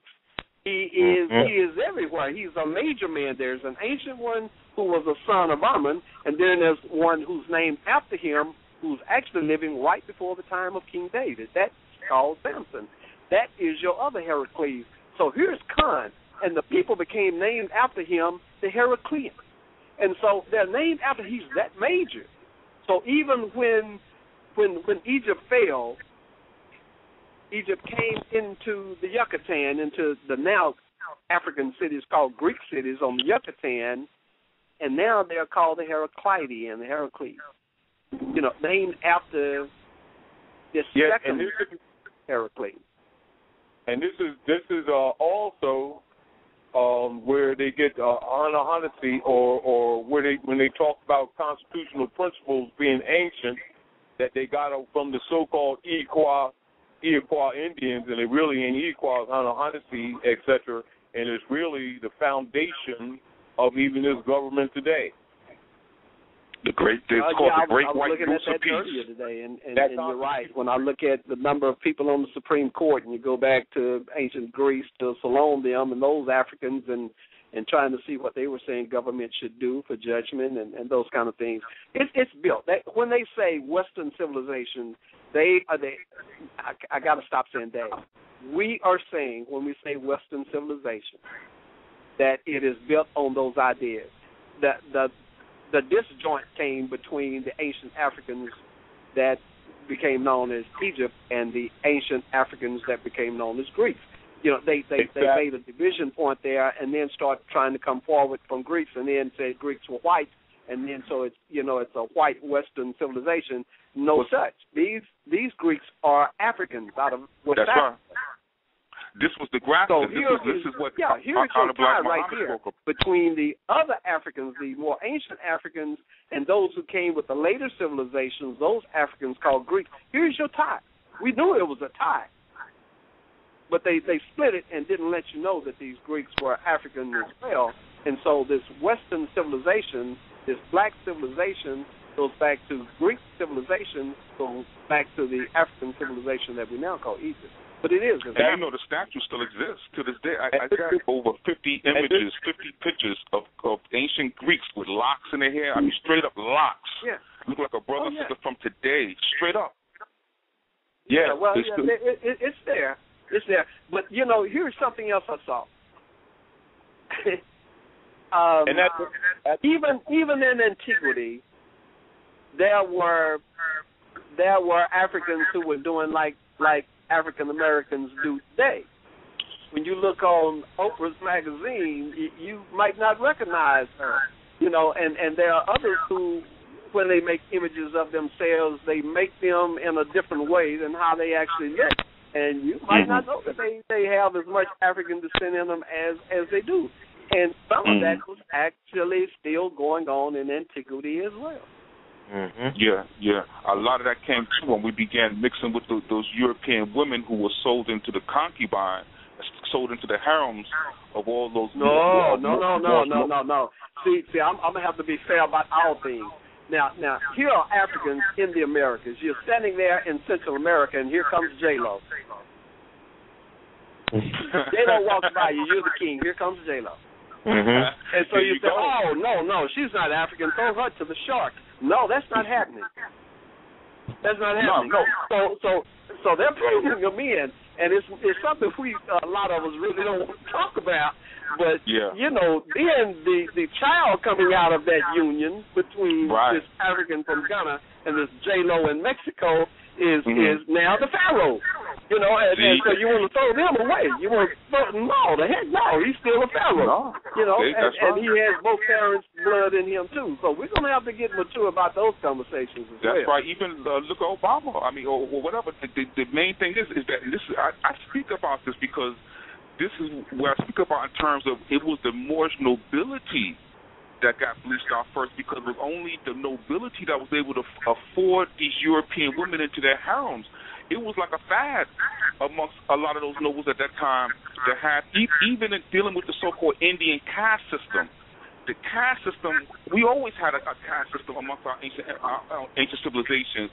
It didn't have a racial element into it until these European women began being sold into the harems. And what happened was that the caste, the higher caste, was the ones who had the European women in the harems and was mixing with them, and that led to those of that caste being born with lighter and lighter shades of skin, and then the rank and file brothers and sisters began to associate those lighter shades of skin with nobility, and that was the mistake on our part. No, not necessarily, because when you're living in the Americas, and we have to take it out of Libya, we have to take it out of Morocco, we have to take it out of Spain, and know that there was a history of Africans in the Americas too.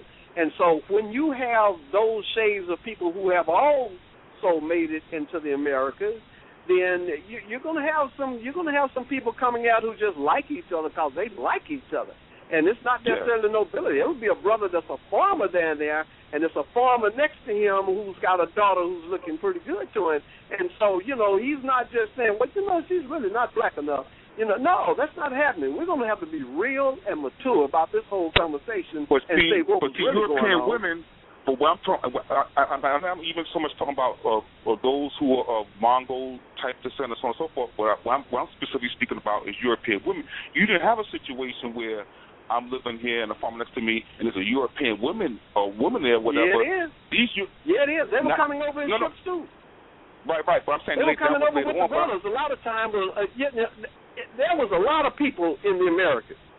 Japan was over here. China was over here. I mean, that's right. They were coming. Why do you think that place was so valuable? Because all nations were coming to the Americas and bringing their ideas and their trade.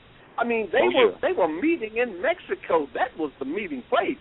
So Japan, as a matter of fact, China, all of those, they were coming, and the big markets were happening in Mexico.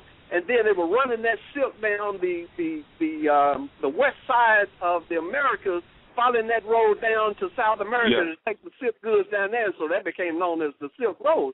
So but those things are over here. So when they matter of fact, right along the lines of what you're saying about China, they had the Chinese came here in 500 BC, and in their annals, I got a quote in the second book that I wrote from their annals, and they said, quote, they said the natives are entirely black. They talk about scorched pygmy people, about men who use wooden arrows with iron points, and this is where the book comes in. It said, and the mountain of the eastern pass with the country of refined gentlemen. These people, the record relates, have clothing, caps or feathers, sashes and swords. They have tigers and panthers, which are gentle and tame. They eat millet and wild beasts and have numerous variety of birds. So here's the Chinese coming here in 500 BC, and they describe the Moors already here with feathers, sashes, swords, eating millet. Yes. Well, 500 BC, you have to know who's here. Again, now, we're talking about if it's starting in about 22,000 BC when Amun is building his empire called Egypt, and, of course, they're here before him. But now we have those records coming out that he's leaving, and so we can really start looking at a narrative from about 22,000 BC coming down. Those were the records coming out of Heliopolis and the other priests and given to the later Africans called Greeks out of those record books. So we know that a lot is going on. We don't have to argue that anymore. We don't have to argue a black presence anymore. If you waste your time arguing a black presence, you know, to somebody, I mean, you say it, you introduce it. And then if somebody wants to debate you on it, don't get tied up in that. We're way past that. And, what's interesting is showing that presence in terms of even the Moorish influence, and some of you may have heard this before, that coming from the diary of Columbus, there was a part there, and it said, quote, it said that when he sent Rodrigo de Xeres and Luis de Torres, who had lived with the Adelantado of Murcia and was a Jew and knew Hebrew, Chaldaic, and some Arabic, to see the king of Cuba in order to present the presents and to find out all that was necessary. It says, naturally, a man who knew Arabic and another who knew the language of Guinea, West Africa, as we heard before, were especially adapted to hold converse with the kings of the Indies. So here's the kings of the Indies, what they call the West Indies, and they're speaking Arabic. And Columbus is sending in translators who speak Arabic. It says naturally, because a person who knew how to speak Arabic in Guinea will be specially adapted to hold converse with the kings of the Indies, the West Indies. And so definitely, not only could we ascertain that there was a presence, but there was a specific Moorish Hebrew presence here in the Americas long before Columbus. Yeah, people were here. Rome had come over here. Rome had established a Rome in Central America. You have to understand now, during the time of the African called Christ, Rome had gained power over South America where Jerusalem was. So we know that there is that presence there. Now, we have to be careful, too. Eventually, we will get to a place where we can use terms that everybody agree on and have the same emotion about, because Europa was an African woman, too. So, and Europe was in Central America there, but that was moved over into another place later, too. So, our terms. But, of course, there's a presence. I think that's what we've been saying all night, that there is this major 22,000 BC, up until you finally whoop those Africans in 1521 AD. That's a man. And city after city, you are Troy, You are Tyre. You are the Phoenicians. You are the Hebrews. You are the Moabites, the Amorites, the Greeks, the Mayans, the Aztecs. Come now. Hey, you know who knows a little bit about this? Those Mormons. You know who knows a little bit about this history is those Mormons, and not the fictional stuff that they put out for the mass digestion. From the ancient Egyptian records. Right, they getting it right, and this is the part they keep for themselves. They put the the fluffy stuff out there for the general masses, but they have actual records, that show exactly what we're speaking about right now.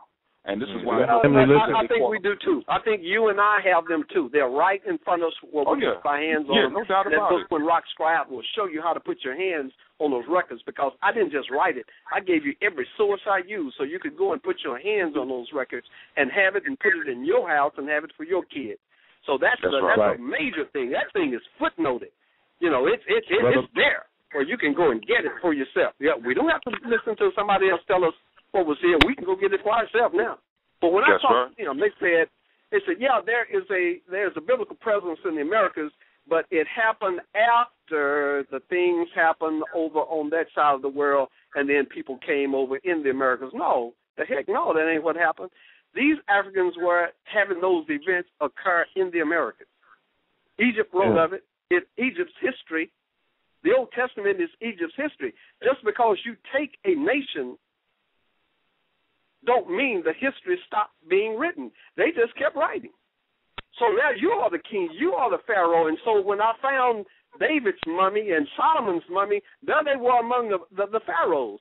But they can't find any of the biblical kings over in the Middle East. They can't even find the city of David.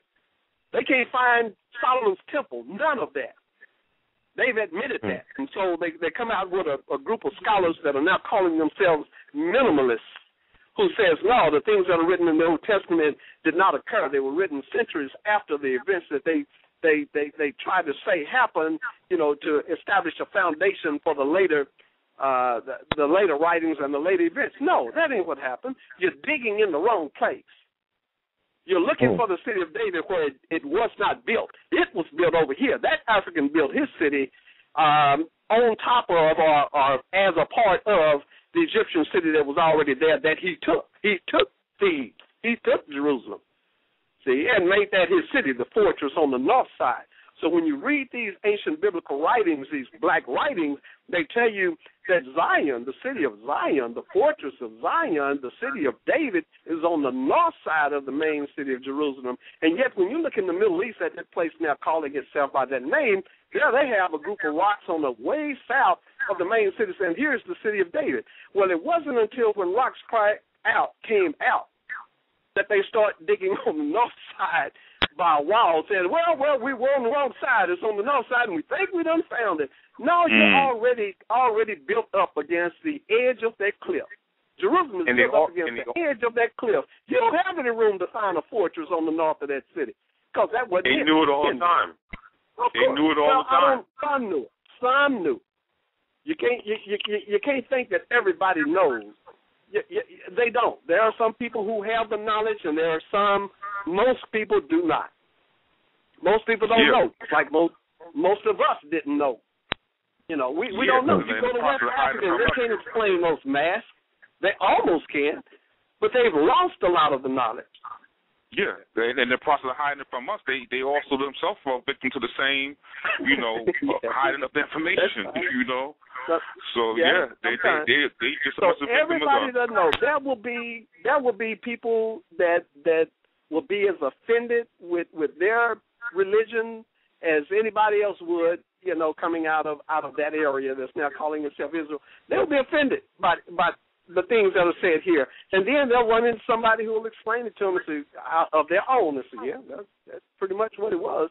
And brothers, and you talk about Cush. Cush is Jerusalem. Cush is Jerusalem. That's why it's still called in Peru right now Cusco. It's Cush. About 4 or 5. No, it's 2 pages. 5. Yes. Brother Butler. Yes, sir. I want to take this time to I want to open up some more lines, And I want you to tell the family how to go about getting this phenomenal book that we're talking about so they can definitely get the source information. How does one go about getting When Rocks Cry Out? Well, just in case the bookstores didn't want to carry it, I took it through Amazon. So it's produced by Ingram, the largest book producer in the world. So you can go online anywhere. Until black bookstores start ordering it, you have to talk to them about getting it into them. But they get the same deal on that as they get for any other, the Urban Lit and any other kind of discount. It's through Ingram. You can go Amazon. You can go Barnes & Noble. Anybody selling online has this book. You talking to me? So you can get it from there. I don't sell it individually. I didn't want to do that anymore. I want it to be widely available. The folder. We have 10 minutes remaining. I want to open up 2 lines for we have 2 callers. I want each caller to present their question or comment, and then allow the other caller to comment as well. We have 10 minutes left of the live feed. We will continue on the after the 11 o'clock hour as time will permit, Mr. Butler. So let me open up 404-438. It's a 1 and 2 page. I'm going to open up 718-493 afterwards. 404. Peace. Islam, peace. Peace, everyone. Good evening. I had a question for the gentleman. It's pretty much my area of study also, and I wanted to know how do you make the connection in beginning your research? Is there any American or European literature or early writings that might give this information up? 2, have you, in your findings, discovered Quetzalcoatl historically, fact or myth? And another thing also, did the Europeans lie in their writing of their quest here? Because it was also stated that they found a lot of this stuff abandoned when they got here. So where did the civilizations go? Okay. I think when you asked me, are there other books that say the same thing as When Rocks Cry Out, what it shows? No. I haven't seen any that shows those. That's why I had to use so many sources to find the different events and to give you all of those different sources. One of the criticisms I saw on Amazon from somebody who gave the book a 3, everybody else was giving it a 5. This one said, I really love the first 100 pages, but one of the criticisms is it keeps using these sources that nobody can hardly find. Well, that was the whole idea. If you're going to hide something, you don't put it where it's that available. So finding those hidden sources was one of the merits of this book. I haven't found another one that shows the things that this book shows. As for where did the people go, I think we can look across even modern landscapes and find cities that have been deserted. But I do know also that wars can desert places.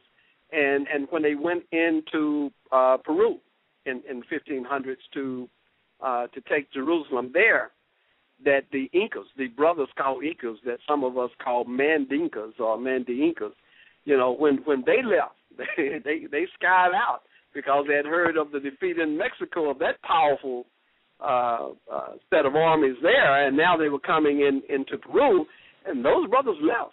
They left, and they went to Guyana. When you look at the 16th century records of what happened in South America, they said that the Incas are no longer here. They left. And so they show you people now who said they're Inca. Those are not the Incas. These Incas were the big ears. They were the people that had them big, they were the brothers that might even be the Maasai. Since David had Maasai with him when he went and took that city, it could be that there's a continued Maasai presence that continued there as well. But they went to Guyana. They deserted a lot of cities to avoid being killed. Some of them did. I don't know what some of the other reasons. Did you find anything in your research of them vacating the Americas and going into Cambodia and building that empire? And that would be dated at what time, maybe? Well, they claim in the 700 AD's times these temples were dating, but I don't know how sure that is. Okay, no, that would make sense because there's a big revolution going on in the Americas. That's when Heliopolis was destroyed. That's when that city called Teotihuacan was destroyed, and they show a lot of destruction in the 8th century AD in Central America. So there's something going on. There's that religion spreading and some other things happening, and it will drive people out. Now, once you know how to get around the planet in ships, then the whole planet is open to you. It would not be surprising to find brothers going to Cambodia, Hawaii, and anywhere else. True indeed. Anything about the historical being or the focal deity of Quetzalcoatl? Quetzalcoatl is Khonsu. That's why they kind of hid that name a little bit with Khonso. He is Khon. They spell it Kuet, but it's Khon. It's Khonsu Waddle. He is Khonsu. He is your ancient Heracles. He's the ancient Khan of the Egyptians, who was the one that ancient Egypt wrote. When you look at those ancient African records, it says he lived at Memphis. It was the abode of Shu, is what they call that area in Mexico, the abode of Shu, where Shu lived. Shu, of course, is Khonshu or Khonsu. That's him. So that's why his presence is so major in Mexico there. Now, Horace has another name. His mother has another name. They have the same people. They have different names for them. Yes, indeed. Because I've come across that information. Z-A-L, I believe, Consul. Yeah, I looked it up. I've seen a lot of information of everything that was in the East, the primal deities being worshipped, and evidence of them in the Americas as far as the United States, Buddha, Isis, Osiris, the worship of all of those great deities here also. Do you have any information pertaining to the Mound Builders civilization? No, that's what the brother was asking me before the show. He emailed that to me and asked me if I had additional information about the Mound Builders. And what I was doing was trying to do what the black scholars had not done. I wanted to follow the narrative. I didn't want to do assumptions and guesswork. I wanted to find what the ancient narrative said. So they came up into Mexico, and what I saw those ancient Africans write was that when they came up further into North America, that the cavalry, the bow and arrow cavalry in this land was so strong that they couldn't hold on to different places that they would settle, and so they kind of cut it off at Mexico. They did have cities here, kind of sparsely and set around, but those bow and arrow cavalries was strong, and they try to say the horse came with Spain, but of course that's a lie. So, what they faced put a stop to a lot of things. I followed the ancient narratives. I did not see much going into North America. I did see one account that they had reached the Washington, D.C. area, and they talked about the Potomac and the Chesapeake and that area and the city that was there. They talked about the island that we now call that New Orleans area. We don't know that's a large island. They call it Pantaline, but it's an island where the Mississippi River splits and goes down to the Gulf. Those two branches surround the land on that side, then it goes up to where that river splits, so it's running on that side, and on the south side, there's the Gulf. That land is an island. It's completely surrounded by water. And they wrote about this large island. Yeah, they wrote about it, and they wrote about what was going on there. We just have to see those ancient writings and know what we're talking about. Have to open our eyes and then perceive what they are. Thank you. Thank you for your work. You are definitely loved for it. It's needed. Now is the time, and you have my support, and I'll be coming behind you pretty soon with a body of work also. And now, with that being said, we definitely know Cortez could not have been Quetzalcoatl if Quetzalcoatl is Khonsu. Thank you. Oh, that was a lie. They didn't think that was All right. These brothers were very educated. You gotta do a part two, Blue. Yes. Absolutely. I'd like to hear the gentleman just pour forth. It's a great griot session. I love to hear him speak, reminiscent of the great Ivan Van Sertima. Please come back with us I'm going to get out. Thank y'all so much for the invitation, and we'll be looking to hear from you. Right. Yes. Peace. Take care, brother. I want to open up. Yes. Line 718-493, the brother Morris Intelligence. Peace. Peace. What's going on, Taj, Hakeem? Peace. Mr. Butler, what's going on? I owe you more than a soda.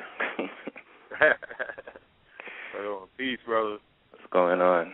Yeah, man, the information you drop here and then the information in our other conversations that me and you had is just a lot of, confirmation. There's almost no way we could really repay you back, but just to pass it down to, the children and those who need it in our own families, because it closed up a lot of loopholes and even confirm a lot of things that Nobuju Ali was dropping in 1913. Yes. So, we have the Moorish information and literature, but the confirmation and the visuals is what, is great. Through my own research, I came across the global history just by the names, alone. And even with the etymology, like Morocco, in the Oxford etymology, it says land of the far west, but not West Africa, it's the Western Hemisphere. Yes. Or the indigenous people of Cuba was known as the Guanahana Bays.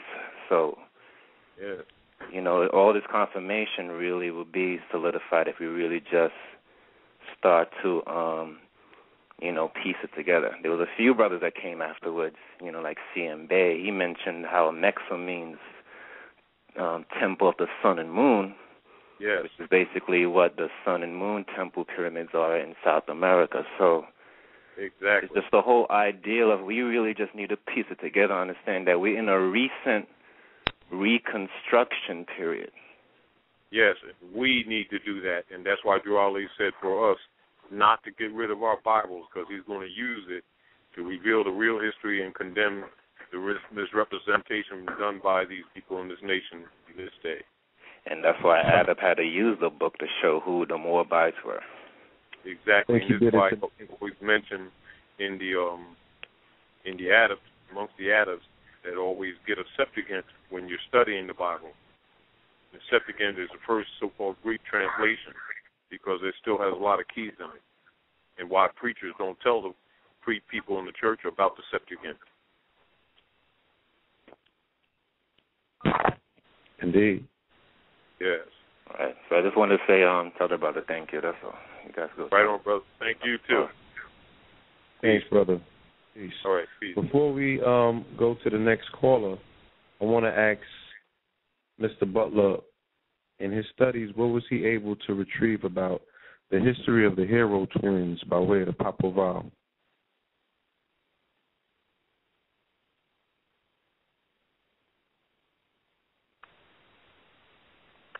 Peace.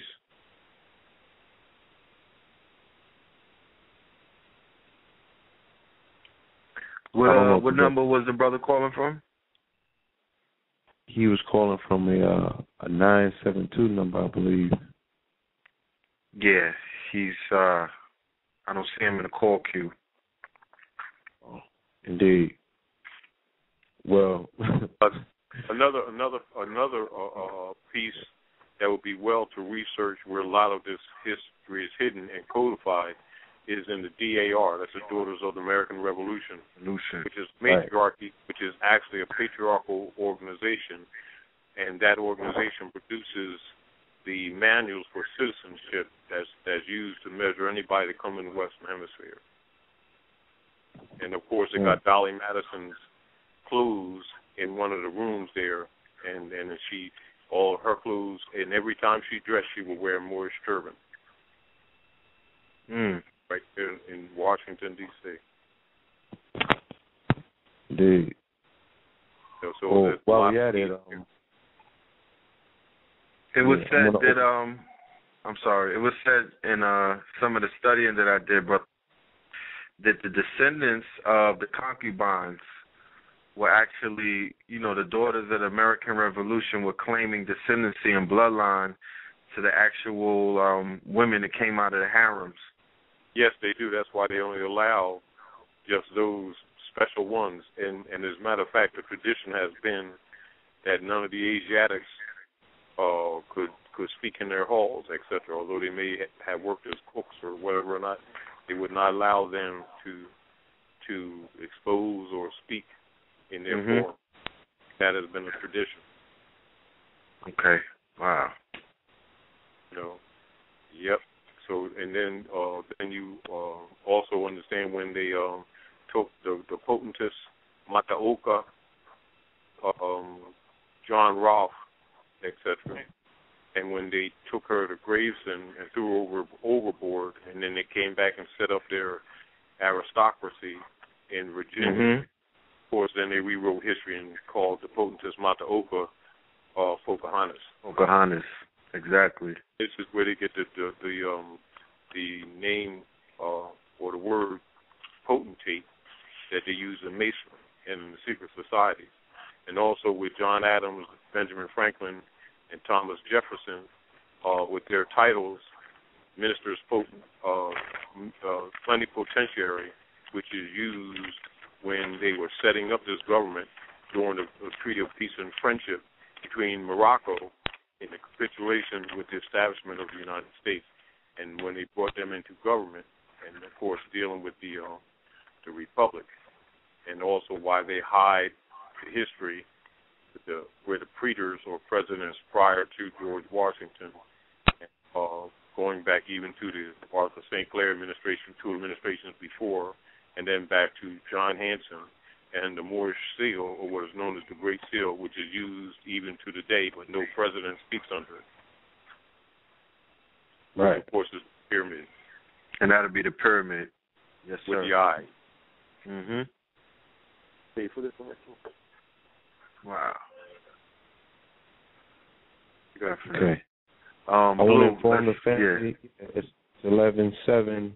We will be doing our meditation at 11:11 to 11:14. When we come back, I will be opening the lines of anybody that still has their hand up. We will continue the conversation. Taj, if you would stay with us, we would appreciate that. I'm on the road now. I'm gonna have to get home so I can plug the phone in before it drops on me.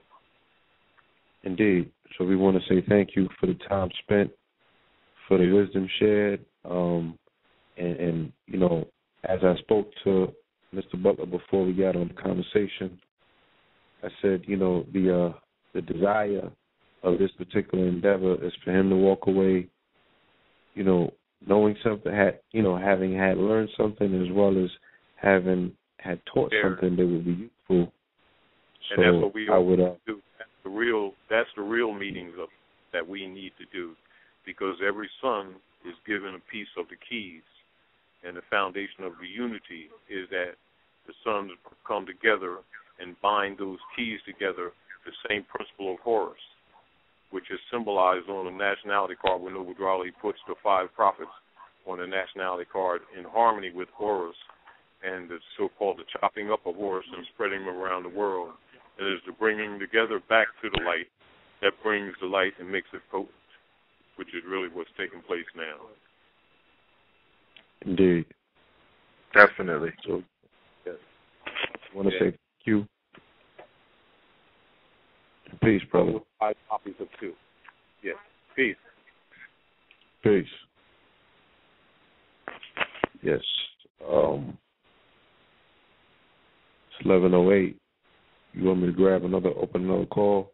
Yes. Matter of fact, let me do this. 44587. Peace, God. Peace. Peace. Peace to the guys tonight. Goodness gracious, man. What a beautiful show. Yes, it was. I don't know. I had to put the phone down for a second, but is the brother still on, or did he have to leave? Yeah, he left. He's no longer with us. You know. Yeah, it's just us, right? I had a question for him, but I guess I have to catch him on another time then. Yeah, we're gonna do a part 2. Gotta follow that up. Yeah, so it's 11:09. You know, it's 11:09. Why don't you set up this meditation, and we'll be back at 11:14, and we'll get into some further discussion about, you know, what we was presented with on this evening. All right. Okay. Well, we just went into Sagittarius. That's what we currently in, dealing with Jupiter and expansion, higher learning, philosophy, higher thought. So why don't we have our focus on this meditation be us expanding our minds, our consciousness, and our hearts in attunement with what the brother put forth tonight, so we get more in tone with this soil underneath our feet. We get more acquainted and overstand it, so we know our land, our home, and our world. The land under our feet, we don't know anything about. We know more about the land across the waters than what's right underneath our nose. So let's ask for this wonderful being of earth to speak to us and give us the information needed so we can become more in tune with our environment. Amen. Amun. Indeed. See you back 11:14. Peace.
Ashe.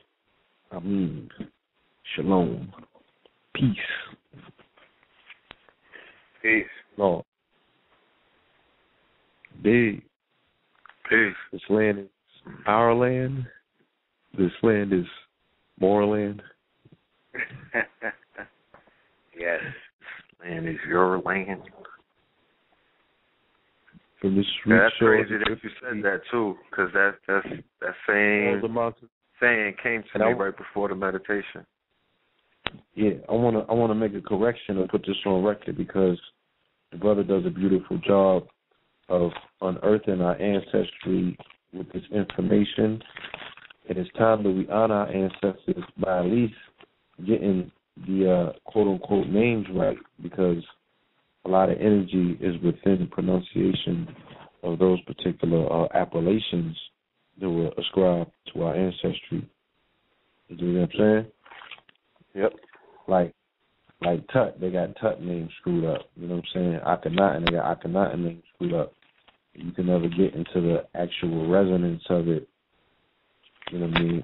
As the brother Ra Omar speaks of frequently, you should understand the whole intent of the name when you speak of it. Like Ru, you're supposed to three-dimensionally be able to understand that when you say it, what it means and what it connects to and correlates to. And that is like a greeting when you put down a cup on the table, right? That's the hotep. But the haru is when you think of a falcon flapping his wings, it's like haru, haru, right? So it's that simple. It's just them looking at the life of the animal kingdom, which is constant because, you know, animals don't switch up. You know what I mean? They not just start doing something and then switch and start doing the next thing. You know, and like the brother, I think Ali said, they don't breed out of season, you know, or species. So they're not as animalistic and beastly as the quote-unquote human has proven himself to be. Right? No doubt. Let's get to these calls. All right. Just real quick, I want to make mention of Montezuma's name. The proper pronunciation is Motecuzuma. Motecuzuma. All right? So we need to start resonating that for that ancestor. Let me open up this line real quick. 757-773. Peace. Peace. Peace. Peace to the gods. That's the shot town? Nah, this VA. It's your brother Ross Son down here. Oh, El Ross Son. Peace to the gods. How y'all doing? Sir. All is well. Oh, I just wanted to come through, man. I wanted to come through and first say, yo, thank you for that show, man. That brother, that elder really put it down. And because he gave so much info, I wanted to actually just come on right quick. I don't really have a question, more so I want to share a resource that we all can begin to use to forward even further beyond what he put out. If everybody wants to go on Google or whatever your method of search is and search for the name Tuscaloosa Ohio, and let me spell that for everybody. That's TUSCALOOSAOHOYO.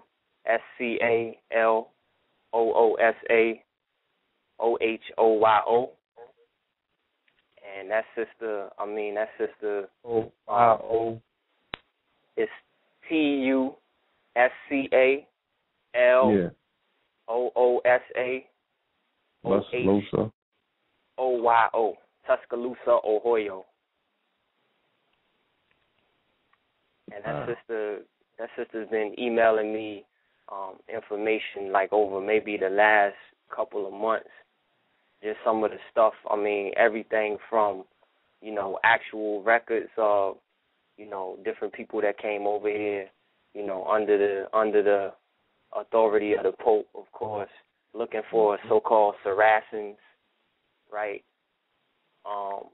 And finding, you know, actually their writings where they document, you know, saying the chiefs wear almazers, which they refer to as Moorish wraps. how they found Moorish mats, architecture, darts, cloaks. She goes into the history of ancient Carolina, where they found native Carthaginian armor.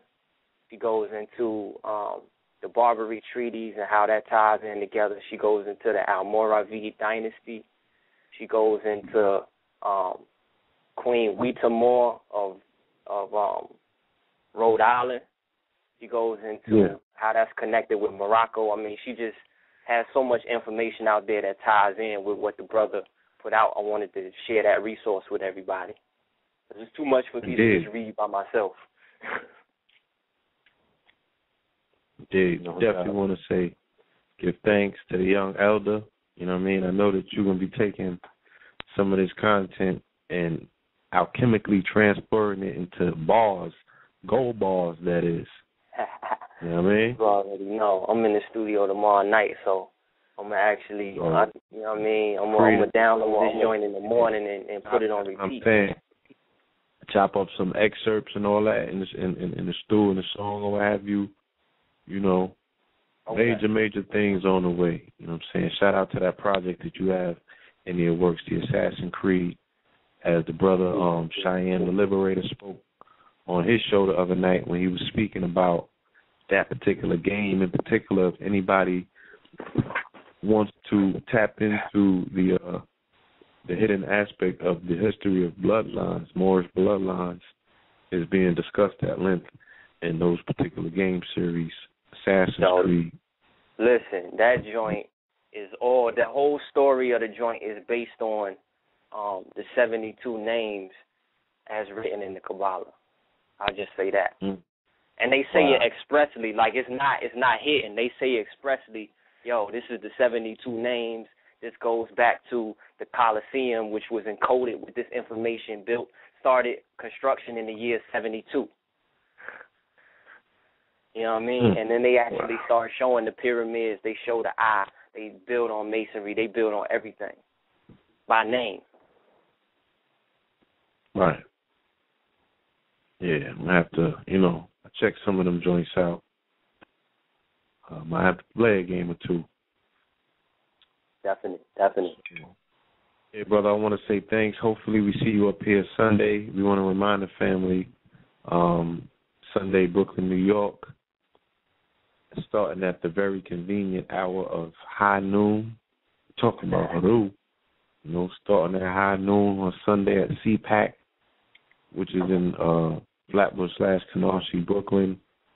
King Simon Production is bringing back to New York for the very first time in a long time the much-awaited, much-anticipated return of the Doctor, the Reverend Phil Valentine, with the young master student, Brother Polite.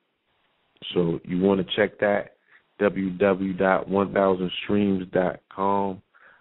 Venture being set forth by one of the young scholar masterminds that was on the show, Brother Hakeem Bey, earlier today. You want to check that out, 1000streams.com. You can catch this monumental event in the comfort of your living room or your iPad, iPhone, whatever have you, or you can be there in the flesh. You know what I'm saying? Getting that Soul Gold Water, Seven Heaven, Kings County, Cafunias, crystals, a whole bunch of things. Artifacts, Ronic wear, King, pure body awareness. Yeah, the Brother Polite's alkalized food, you know what I'm saying? The reflexology, the massage, whatever, the family. This is going to be a full Moorish bazaar set up where you're not only going to be able to get information, but you could also get yourself some edutainment, entertainment. You know what I'm saying? So please come out, check King Simon's Facebook if you don't have the exact directions and you want to get his phone number and holler at him. So we look forward to that. Hopefully our son will be in the building as well so we can hit this studio first thing Monday. Yes, so sir. For Tuesday show, we can have some heat for the family. You know what I'm saying? Yeah, right. Some of these things perspective. So peace, God. Peace. Indeed. Caller from the 443-857. I like that number, 443. Peace. Blue Pillar, Red Pillar, what's up, man? Peace, God. Hey, what's going on, man? It's DJ Mel Torture down in B-More. All right. Yes, sir. Good. What's good? Baltimore. Yes, B-More, indeed. Yeah, man. Hey, I just want to ask you a quick question, man. I heard him mention something about Maryland today. Can y'all give a little recap, what you remember from the presentation tonight? Yeah. Yes, he made mention of Tamaray, and he spoke of Maryland, and I commented to him because his research only brought him up to Washington, D.C. He said there were battles being wrought Washington that they couldn't advance. They said the brigades that they went up against were too strong with bows and arrows, so they never advanced past D.C., that particular landmass, but that particular landmass is still in this royalty. So I think to him that it's no coincidence that they chose D.C., right, which is on the end of Maryland, as the 10 square mile place where they would rule their, where they would conduct the rulership of this particular said empire from, which is, went into corporate, what have you. But the original intentions of it laid forth by Benjamin Banneker Bay was that in particular. And I explained to him that I went on a Egypt on a Potomac tour with Anthony Browder. He does an exemplary job of laying out how everything about D.C. is ancient Kemetic, them honoring and duplicating, because everything has a mirror, everything has a twin. So if there's a Kemet in the east, there's a Kemet in the west. But there's also twins on this particular landmass. So there's a Kemet in Mexico, in the Mexim, and there's a Kemet right here as well, right in D.C. But there's certain aspects of the Empire State that you can find Kemet. There's places they name, the whole aspect of Kemet is right here on the Mississippi Delta, right? But then you also go to Ohio, right in the Ohio valleys where they tell you they got the Garden of Eden. They got this, they got that. We find giants where they're ancient town builders. So we talking about history is so expansive, and just repopulation of power centers, they just recloaking it. It's like when you buy a new crib. Take the paint, throw the paint over, throw new artwork up, and you rocking like you was already there all along. But things happen prior to when you got there, and the spirit of that shit is still there. Some of these places are haunted, what we would call quote-unquote haunted, or unfavorable spirit-wise, because the ancestry of the land is not paid homage to, and it's not made comfortable. So you take a place like Chi-Town, right? Chi. Spell it with an X-I. Don't look at that. It's Chi, and understand that it's Chi. Power center, power grid, nowhere stronger than that. Surrounded by 5 lakes. Do you think the spirits of those lakes are at ease with homage being paid to them by the occupants of that particular landmass? Do you think that the surrounding, because they got mounds over there where they got 1,000 complexes type shit.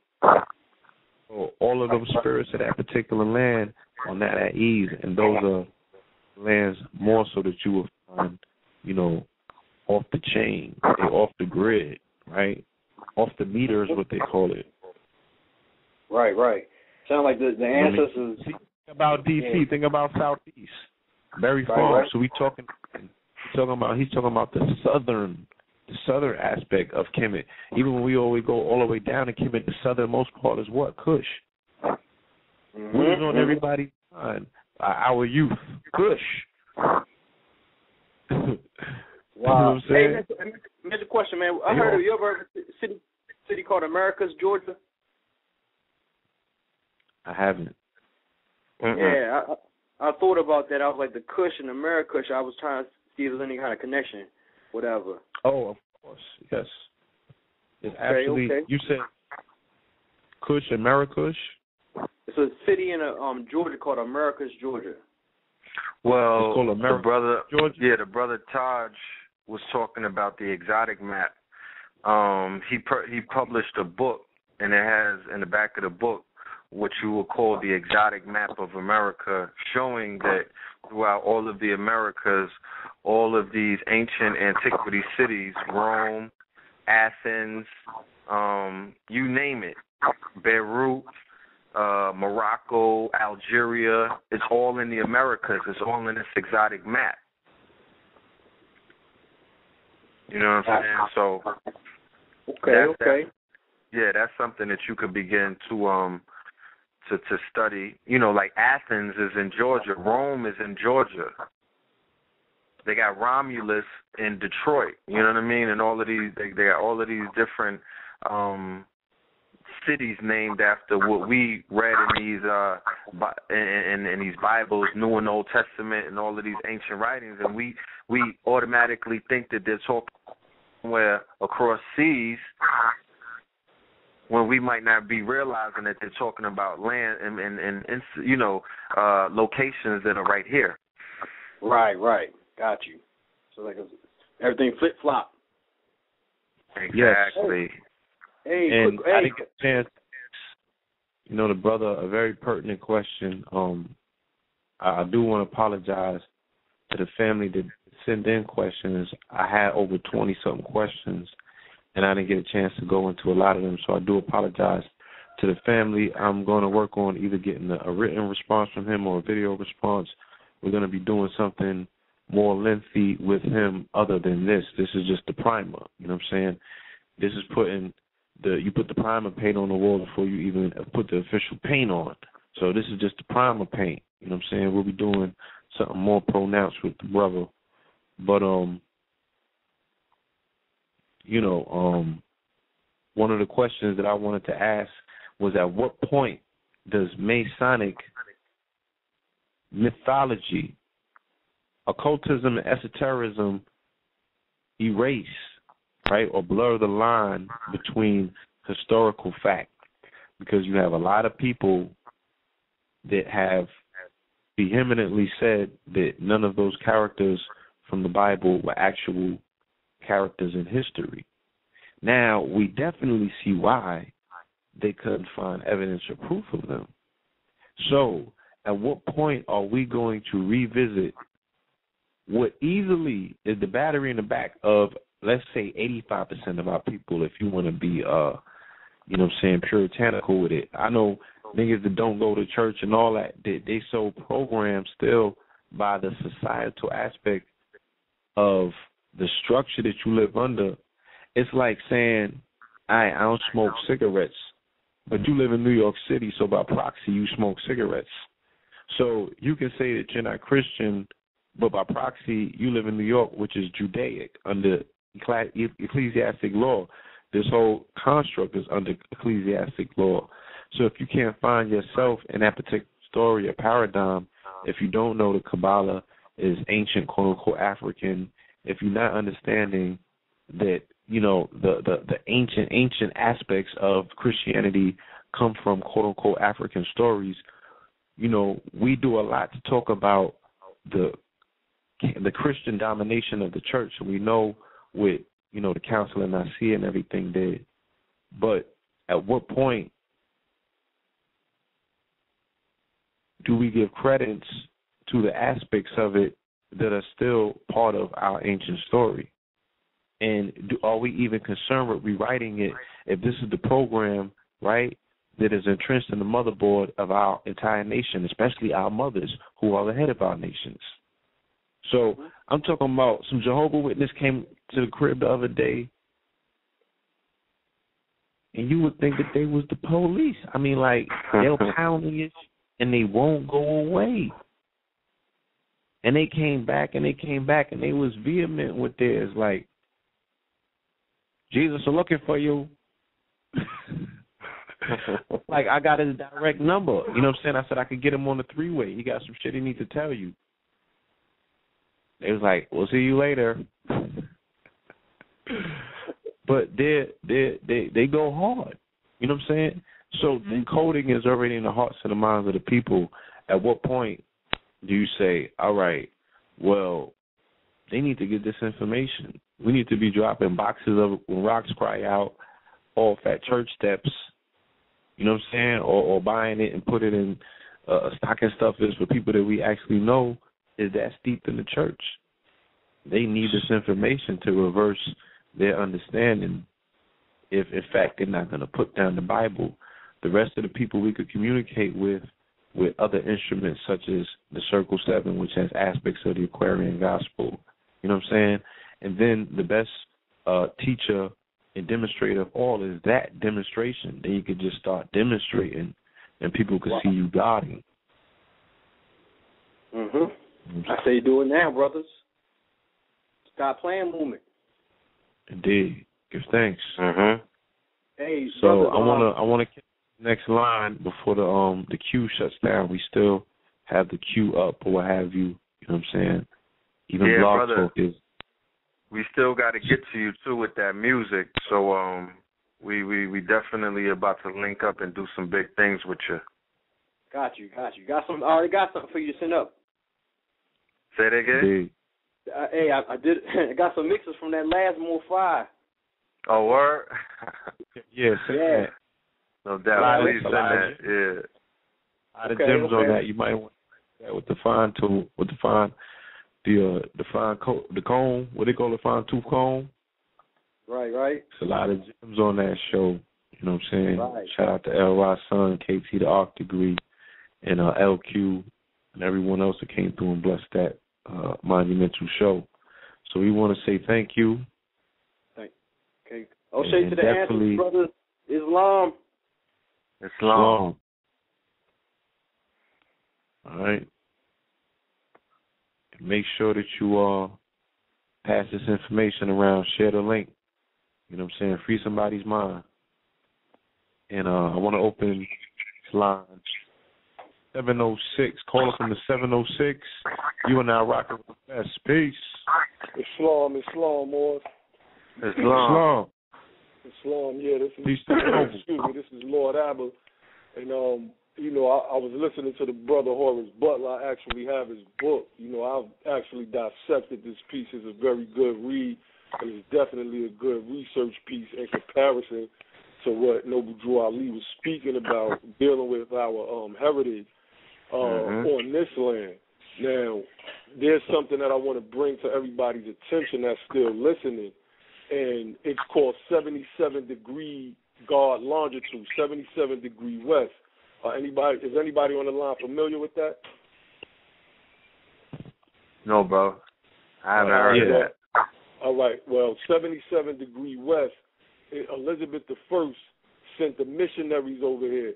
See, once they conquered the Moors and the decree was given to go conquer the son of Ham, it was deeper than, what we have been taught on the surface.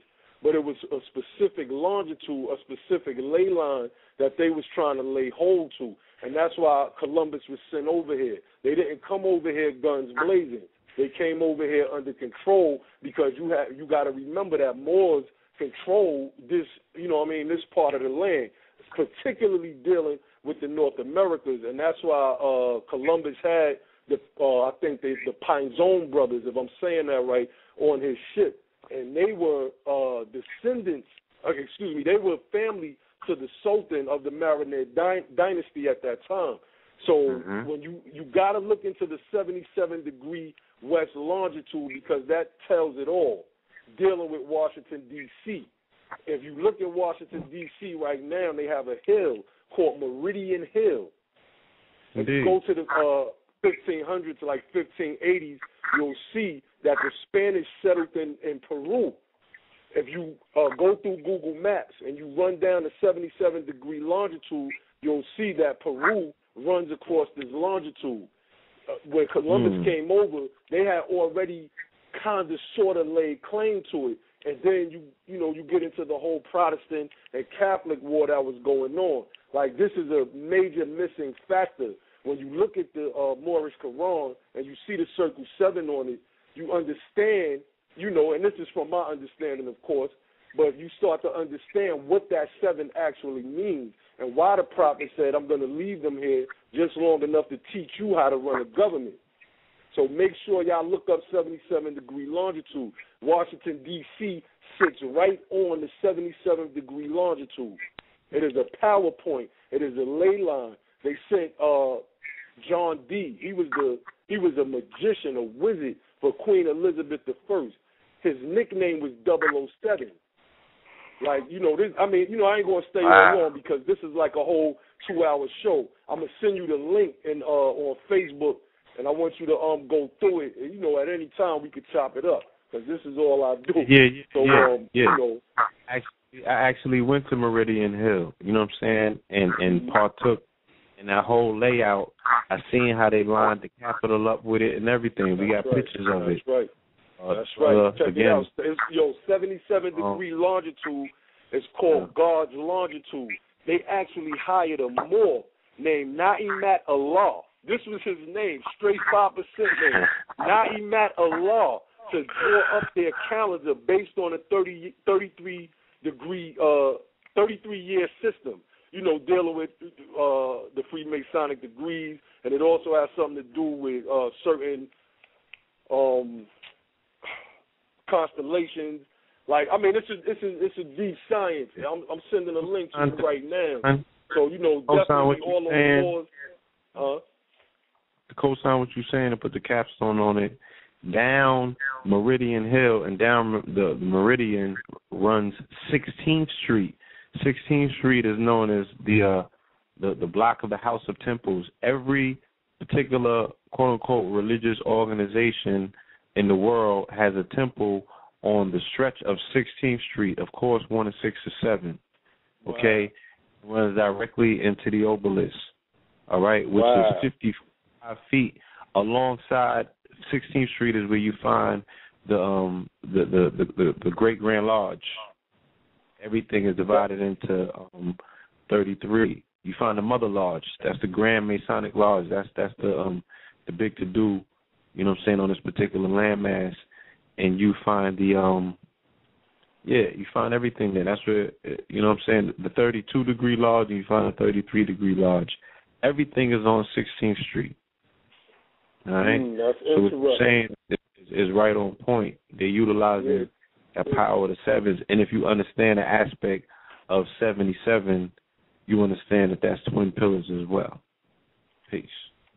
Islam, definitely. I'm sending you the link right now, and that was just profound. And when you go to Google Maps and play with that 77-degree longitude, you're gonna find somewhere in the south where they have a street sign, and it's called I forget. I think it's called Meridian something. You know what I mean? Or 77. You got to play with it. I got all this stuff in my notes. My computer acting up right now. And I ain't want to stay on too long. I just wanted to throw that out there. I know brothers like Hakeem Bey is on the line, and I know I hear a lot of Moors use the term North Gate. Now, I know the Prophet never used that term, but I come to, for my research, come to see that God's longitude, 77-degree longitude, is indeed North Gate because it sits upon that ley line, and from on that ley line, they rule in Washington, D.C. So, it's definitely a deep degree. I'm just stay on the line and just listen in. Honest to you, brother. Honest. Again, often I speak about the whole aspect of, Benjamin Banneker's input into laying up that particular construct, right? Finding exactly where to lay the foundation and the cornerstone, because the cornerstone of it is laid right on Meridian Hill in Meridian Park, okay? And that's where we went. We seen the exact point where it's the midpoint that separates it's the midpoint, it's the center point of Washington, D.C., which is constructed as a square. So the exact midpoint is on 16th Street, running straight through Meridian Park. He was genius, and it's lined up with a constellation, right? So it has a terrestrial and a celestial connection. is the portal through which all things happen. So that's why I've explained at previous times, when we understand that the 44th president is sitting in that particular seat, then you will understand what the great Masonic work was or is. It was the construction of this particular edifice to bring back the rule of who they would know as, right, since he laid the whole info out about Kemet being here, it's Taharka. That's why him and Will Smith is so cool, and Will Smith is going to play Taharka. So it's about them reestablishing dominions and kingdoms, or is it about us as Moors establishing it? Because every time you see that man, he got a maroon tie on, okay? And he more so, if you would ever see anyone standing underneath the Great Seal, he had enough knowledge to create his own seal when he was campaigning, and he made it more prominent as a phoenix. He showed the eagle not as the eagle, but more so flowing as a fiery bird, as a phoenix. That's right. You know what I'm saying? Because also you got to look at the 5-pointed star that's laid out in Washington, D.C., and its relation to the precession of Venus. Venus, makes a 5-pointed star as it travels around the sun. So, this thing is like deeper than a lot of people really know dealing with this more. I'm gonna drop a gem on it to show again everything that we see. If we seen the layout of what's going on in the binary sense, right? And I'm talking like, think about the beginning of the Matrix. You see everything as numbers and numerics, right? Because what Hov is popular for saying, men lie, women lie, numbers don't. So we know that there's you could qualify something numerically. That's why through Kabbalah you could take all of these things and deduce what's the numerical value of them and see what the energy is. So you talking about the 77th degree longitude, right? Laying on that particular meridian. I explained to you as 2 twin pillars as well. Indeed. Right? Indeed. So understand that when you take, right, the red and the blue, Democrat and Republican, they're banging on the 6-point and the 5-point star. Okay? So the Hebrew, Zionist, Moorish connection, you see it even emitting itself through politics. And when you combine 5 and 6, what do you get? 11 all day. Twin pillars again, celestial, terrestrial. Get that 11. You know what I'm saying? The 2 lands, the twin lands, it's above, so below. All that good stuff. For those that have read When Rocks Cry Out, the brother went super far in, but even he didn't understand everything that he chucked out, because it's just information, and somebody could take a piece of that, put it into their little puzzle that's missing one piece, and now they got a whole puzzle. That's how this shit works. Everything he said don't got to resonate with you. It could be a little piece. Just like, you could be making stew and you just don't know to put the cumin in. You put the cumin, you got a banging stew. You actually get some bread from it or some head or whatever. So, you know what I mean? It's the same way, man. It's just morsels, gems and parcels. But other people, they can use the whole plate. They're like, son just gave up the remix. Like, a nigga could spin around and create his own church. You could be the next Father Divine if you know how to utilize the info. I mean, that's what we're supposed to be doing. I mean, real talk. We're supposed to be televangelizing. Like when you church, said, man. When you said the Jehovah's Witnesses came to your door, I would have pulled out the Moorish Quran and said, did you know about the missing 18 years of Jesus? Let me this is how you proselytize people right there on the spot, because they don't know about this knowledge. You know what I mean? And we know that it's not dealing with any degree of spookism. It's just actually dealing with the higher self and the lower self. That's it. You know what I mean? The higher self is the everlasting. That's why we physically die and our offspring live on and their offspring live on. This is just the macro and the micro. Same science. And once you get people at your door like that and you start dropping jewels from out of this Moorish Quran, they going to come back and build. But they're going to come back and build on a different degree because they're going to say, that was interesting because I didn't know that Jesus, like, yeah, that's the missing 18 years right here. I'm doing something on that as well, showing and proving that the prophet was right. There's records that say that Jesus taught in India. They got the records in India. So, I mean, it's all again, out, like you said. Yeah. There's much controversy. People would, again, constantly focus on continuously reiterating that none of these characters in these said texts existed and what have you. And they would just like to hang on that. This is what I'm saying. They would like to still hang on that and dismiss the entire moral of the story at that. Like, okay, just because the nigga ain't walk on this particular plane, so you feel that the moral and what he stood for, that particular story, you dismissing it as well. You know what I'm saying? So piety and telling the truth to lies, you know what I'm saying? All of that don't have no resonance or no place in reality because you can prove or not say that you found anywhere that has a record of said man. They're missing the point. You know what I'm saying? They're missing the point altogether. And for the record, through history and the compiling of history by historians, they have not too many people accounted for in these ancient texts. Moses is spoken of, you know what I'm saying? But they also have Flavius Josephus who wrote of a Yeshua. Okay? So that actual presence technically is documented. He was short, dark, right, unattractive, of a small stature, and he operated and worked miracles. That's a part of the historical story. And at the same time, there was 26 others that were, quote-unquote, considered messiahs at that particular time. So people could wrestle with the facts all they want. You know what I'm saying? At the end of the day, do you got a miracle in you? Is that shit beyond who you are? Are you just a spectator? You're just somebody that's reading the book, or are you living it? That's right. That's what this shit come down to. You know what I'm saying? Are you a character out the Bible, your damn self? Just reading about yourself, pointing fingers and throwing rocks at yourself, wonder why you waking up bruised. That's right. It's real talk. On that, we have 9 minutes left. You know what I'm saying?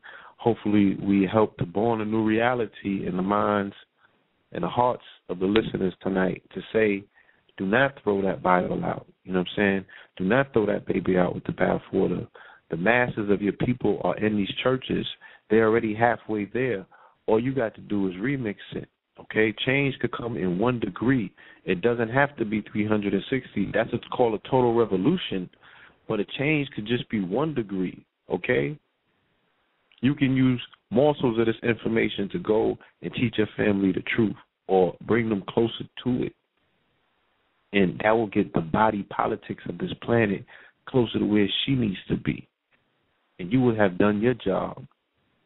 But let's stop pointing fingers and let's stop banging on one another. That's the 5 and the 6 shit. The 5 and the 6 cannot bang. It has to come together as the twin pillars. Me and my brother spent many years, the red and the blue, couldn't get together. Couldn't make it happen. But when we stood up as the pillars became a tuning fork. And we bear witness to that on this very night. You know what I'm saying? That we're able to resonate and bring forth these particular messages, right? Mercury's communication, Mercury's glyph is what? Or should I say, okay, Mercury's correspondence is Gemini. What's Gemini's glyph? The twin. Oh, I was about to say I ain't into the astrology thing. It's very simple. I just listen to it all, though.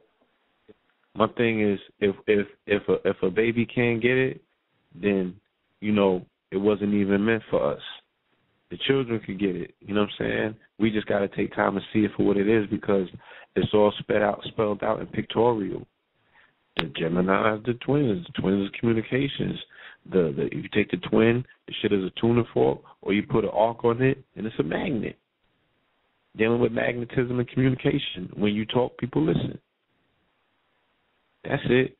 So now we got something real to say.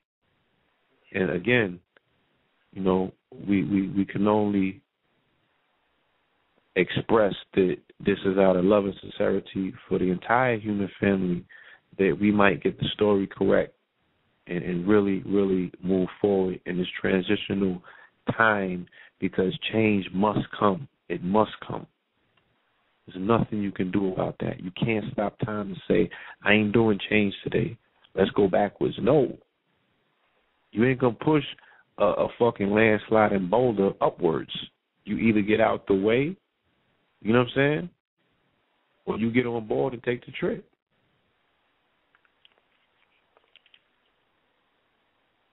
Yeah. Red Pill. Yes, sir. We got 5 minutes left. You want to take us out? I'm here soaking up all of this information. Honest to Lord Abba, yeah. We definitely got a slot for you coming up to do what you do. I just want to say honest to the family that came on tonight and joined us. And, you know, I want to say honest to you, too, Blue Pill, for, you know what I'm saying, what you did to make the show happen, because it was definitely on the verge of not happening. But it gave me an idea of how powerful the show was going to be when we started getting these obstacles that were presenting themselves at the 11th hour and whatnot. So, honest to you for pulling through. Happening, you know what I'm saying? Yeah. Like, a lot went into making this happen. There was a lot of obstacles to get over. It yes, totally indeed. was in jeopardy of not happening. And, you know, I was totally confident that that just wasn't the case. Yes, sir. Because I was reading, I was digesting the material at the same time, and I'm like, there's no way, even if I had to get on the show tonight and read the book myself to the family, like, there's no way that even if he don't show up, that's going to stop me from sharing this information with the human family. Like, this is powerful, powerful confirmation and information that if you're not attached to a man, you know what I'm saying? Because a lot of people are going to be like, well, did Dr. Ben co-sign this? And they're not going to be able to digest it because they're attached to the attachment of a man in his body of work and doesn't have an open space in their place in their mind, an open room in their mansion and shit. Like, every room is filled up in the mansion. It's that packed. It's time to do some spring cleaning, make room for some new information. Tomorrow's a new day. Yeah, indeed. New under the fucking sun. It's tomorrow. That's new. It didn't get here yet. We ain't done that. Where they did that at? So let's open up our minds and just make room and space for that little piece, that key that can make sense of this all. So now we can step to, you know what I'm saying, Asha Kwesi needs to know about this. You know what I'm saying? Mm-hmm. And the minions underneath him, the SETIs and all of that particular world. Well, you need to go, because you can go down to South America and open them temples, you know, bang that out. Get a machete and bang the bushes out to make an open path to get to them temples and set up shop right there. You know what I'm saying? Indeed. So, indeed. I want to say the brother, brother Noble Ampool builds on the geodetics, Lord Abba. He goes real hard with the geodetics, the latitude, longitude. I'm going to try to link you up with him so you could share your notes with him and your information and whatnot. Maybe you could pull something, you know, maybe I could do something in the future, the near future, on that 77th. Yeah, I mean, you know, that information deals with so much astrology, you know, like when they did attacks, every time they did an attack, a certain constellation was at 33 degrees on the horizon of, you know what I mean? Like when you read the information, you're like, wow, this is kind of crazy. And I heard Ampool speak about that before. I think he said the Department of Defense, you know, when they do certain things, I don't think it was the Department of Defense. I forgot what he said. He said they do certain things based upon... In the war to the Department of Defense, Yeah. Okay, true. So, you know, I mean, it's all relevant at the end of the day, you know, and this is why entities is set up, because an entity is representative of a ship or of a planet, of a thing that a god would control. You know what I mean? Mm-hmm. So, you know, we plugging in, we eyes are wide open, we waking up. This is why we're all here. You know what I mean? Whether we like it or not, we are the leaders of tomorrow. You know, it's something that we all have to accept, you know, because we're the only ones that's out here putting out this relevant information. So, you know, at the end of the day, like, real talk is on us. The buck stopped with us. We them new Moors. It's just simple as that. And, you know, it's a huge responsibility. And, I mean, you know, I for one, I'm doing neck exercises because, you know, when it's my turn to rock the crown, you know, just like when it's your turn to rock the crown, I don't want that piece to be too heavy. So, you know, I'm doing what I got to do. You feel me? So,